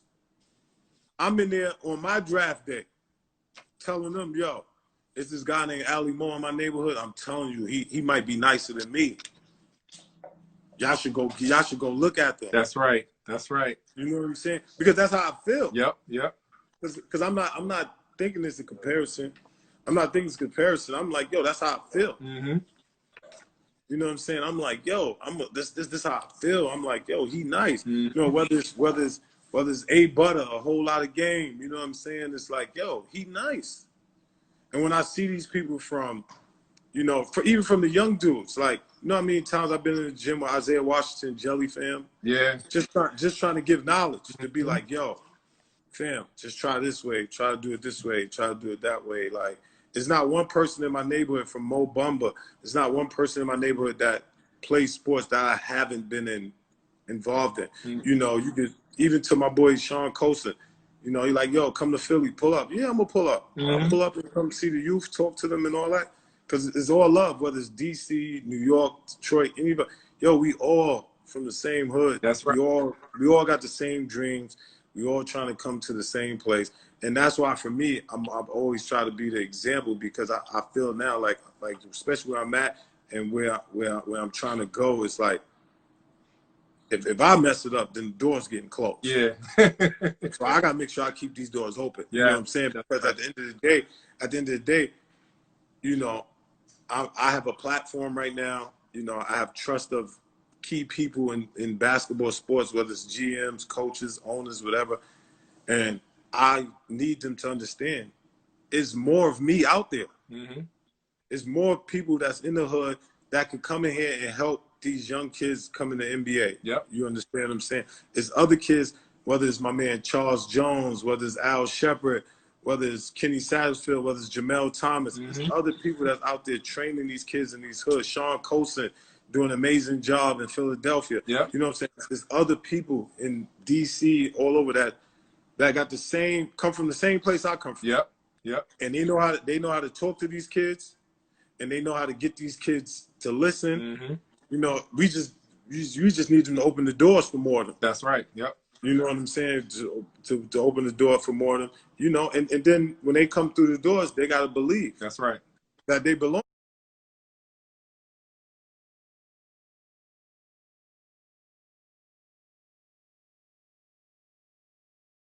You know, because that's the key thing. Like, for me, when any doors I come through, I believe I belong in those doors. That's right. You know what I'm saying? I come in, you know, it's like, you know, I come in as me, as SHAMMGOD. You know what I'm saying? I come in as me. I don't come in sweating no players or doing all that and all that other stuff. It's like, because at the end of the day, I'm going to be SHAMMGOD no matter what. Coming in all Joe and starstruck. It's none of that. You know what I'm saying? It's like, yo, let's get to work. You want to work, let's get to work. Let's get to it. You know, because it's going to help you. And it's going to help you uplift your community, take your people out of there, and then you pass it on to the next person. No doubt. And like I said, for me to sum up, like, without knowledge of self, that wouldn't be possible, period. You know, hey, my last question, man. It's funny, I was watching, just browsing like YouTube early, just preparing for this interview, and I came across, you know, one of my favorite, funniest comedians. I believe one of the funniest dudes of our era, period. Tracy Morgan. Listen, so you know, and I was telling my wife, like, we love Tracy Morgan. Like, we love Tracy Morgan.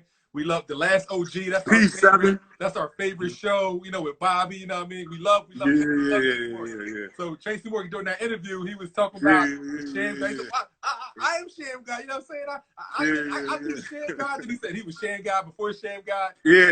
You know, so just hearing Tracy just explain it in his way, and I just wanted to ask you, like, what are your thoughts? Just like when you hear an individual like Tracy Morgan, so like animated, like Sham God, you know what I'm saying? Like he gets it when he's explaining something, he gets to it. Yeah. Like just knowing that you've impacted basketball forever, you're an icon in basketball. Even when we're dead and gone, Sham God is here forever as it relates to basketball. You know what I'm saying? Like, no doubt. And that's why I said, like, for me, that's why I said, like, I live in all moments. You know what I'm saying? I don't look at no moment too big, too small. I live in every moment. I'm humbled by all the moments. Like you said, person like Tracy Morgan, you know what I'm saying, got nothing to do with basketball, and you know, just to bring me up in that light. And it's like, I remember one day I was watching the sitcom Blackish, and they had me on there. Wow. They showed me dribbling. When I put out the sneaker, the person, like, one of my favorite shows of all time is Law and Order. You know what I'm saying? The person that wrote Law and Order bought my sneaker and sent me and DM'd and sent me a picture with him. It's on my Instagram. He's chilling with his feet up. This is a white guy chilling with his feet up with the sneakers on, and he pointed to the sneakers. So, like, that's what I'm saying about. Yeah, we all have great. We should all have great visions for ourselves, right? But when we get out our own way, God's vision is so much more. Like I said, I couldn't even imagine all this when I was in China and stuff, and playing the 20 games in the NBA, and you're just like, yo, what's next? Yeah. Like, only thing in your mind you fighting. For me, I don't know about anybody else. Only thing in my mind I'm fighting every day is like, yo, I don't want to be the person that the people show a kid and be like, yo, he used to be. Yeah. You understand what I'm saying? Yeah. Like, for me, I always felt that was like an insult. Like, yo, he used to be. Yeah. Or, see him right there? Yo, he used to be the guy. You know what I'm saying? Yeah. Look at him now. You know what I'm saying? Or he messed up. Don't be like him. He blew his shot. You know? Yeah. I always wanted to be the guy.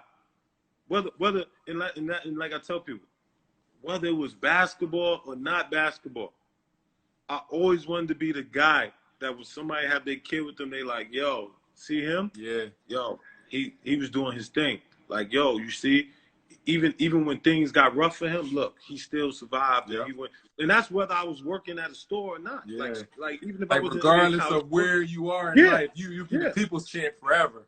Yeah, I wanted people to always be like, yo, look, he did it, so you could do it. Look, he went through a rough time. Look, he might have thought he was going to be in the NBA for 20 years. Look, it ain't happened, but he ain't let that defeat him. That's right. You know what I'm saying? He always made the best of every situation. Yeah. My man, Main Riddick, 142. But it's like, you know what I'm saying? So I always want, my man Swally's on here too. So I always wanted to be, you know what I'm saying? I always, and anybody that know me, they know I always wanted to be that guy. So it's like, no matter what stuff I went through, when people saw me, I always was up. And I ain't talking about up like far as money. Yeah, of course. I was always up. My head was always up. You know what I'm saying? People don't even understand. And it takes a bunch of people in your life, small people, big people, to help you get that way, because you can't do it by yourself. No like doubt. People don't even know. Like when I first left overseas and came back to coach at Providence, bro, I was spending my savings. So much. I didn't have a place to stay. I came to Providence. I stayed with my boy Corey. I slept in his basement. You dig what I'm saying? Now you gotta understand this. Me and Corey played together in Providence. Yep. I went to the NBA. Corey didn't. Yeah. You dig what I'm saying? Yep. At the time, his kids would be like, "Oh, Uncle Sham rich," right? Yeah. Right. So fast forward, 2 years later, I'm coming back to go to Providence to get my degree and stuff. I'm budgeting like crazy because I got, my kids. I got kids, so I'm like paying money, paying different things. And I'm like, man, I gotta find a way to see if Providence could give me like a dorm room or something to stay in. Mm-hmm. You know what I'm saying? My boy, now mind you, I went to the NBA. He didn't. Mm-hmm. He worked, regular work, Yeah. regular job. He like, yo, just come stay with me. I'm like, all right. I slept in the basement on a futon. Wow. And you know what? Every day, he could have easily been funny style. Every day, you know what he did? He reminded me I was SHAMMGOD every day. That's right. That's a real friend. That's right. Every day he reminded me I was SHAMMGOD. He was like, yo, bro, it's gonna be all right. He was like, yo, I'm telling you, once they see you, it's gonna take off. It's gonna take off. It's gonna take off. Awesome, man. Dang, that's powerful, man. You dig what I'm saying? Powerful, so it's like, man. yo, it's like crazy. That's like, powerful. So it's like you can't make that stuff up. That's powerful, man. so that's why when people talk to me, sometimes they be like, man, yo, you be getting deep. I'm like, yo, you don't even understand what I've been through, bro. This is powerful, man. Like, yo, you don't understand, like, for where I'm at right now, bro. Like, come on, man. Man, I wake up every day. I go to the job happy every day, I know bro. that's right, man. Every day. I ain't got time for it, man. Every day, bro. Hey, I just want to, I'm going to say a few more things, man. I just want to say, get my thank yous in, man. So, yeah, no doubt. Pretty much, man, I'm speechless, man. It's interesting, man. Like our dialogue and our conversation. I'm a deep person, man. I'm an emotional person. I'm a loving person. You know what I'm saying? And my journey, my life is deep and similar to yours in a lot of ways, man.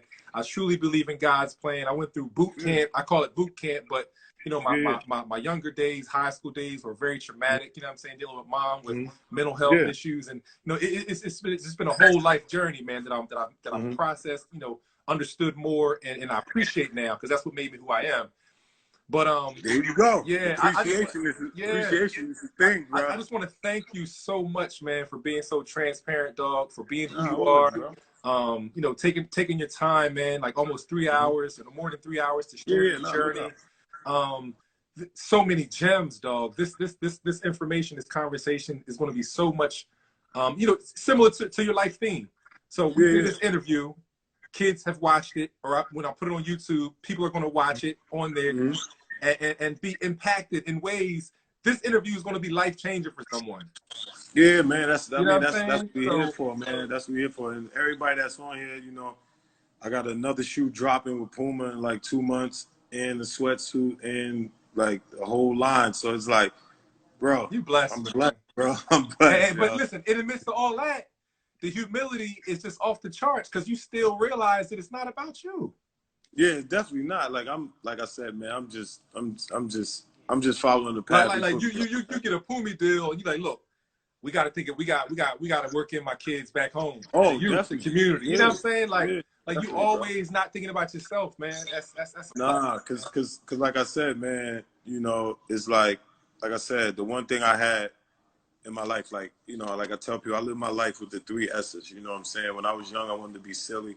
When I got in my 20s, I wanted to be successful, and now only thing I want to be is significant. You know what I'm saying? So that's right. So that's how I categorize my life. So it's like right now, if it don't make sense, if it's not leaving something behind or having my name go on in a good light, then it's like, yo, bro, I'm not even here for it. I know that's right.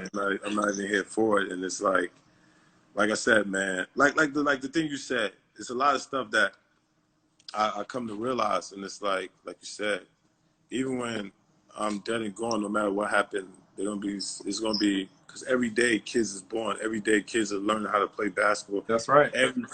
Every day is a new kid saying, yo, I'm doing the SHAMMGOD. That's right.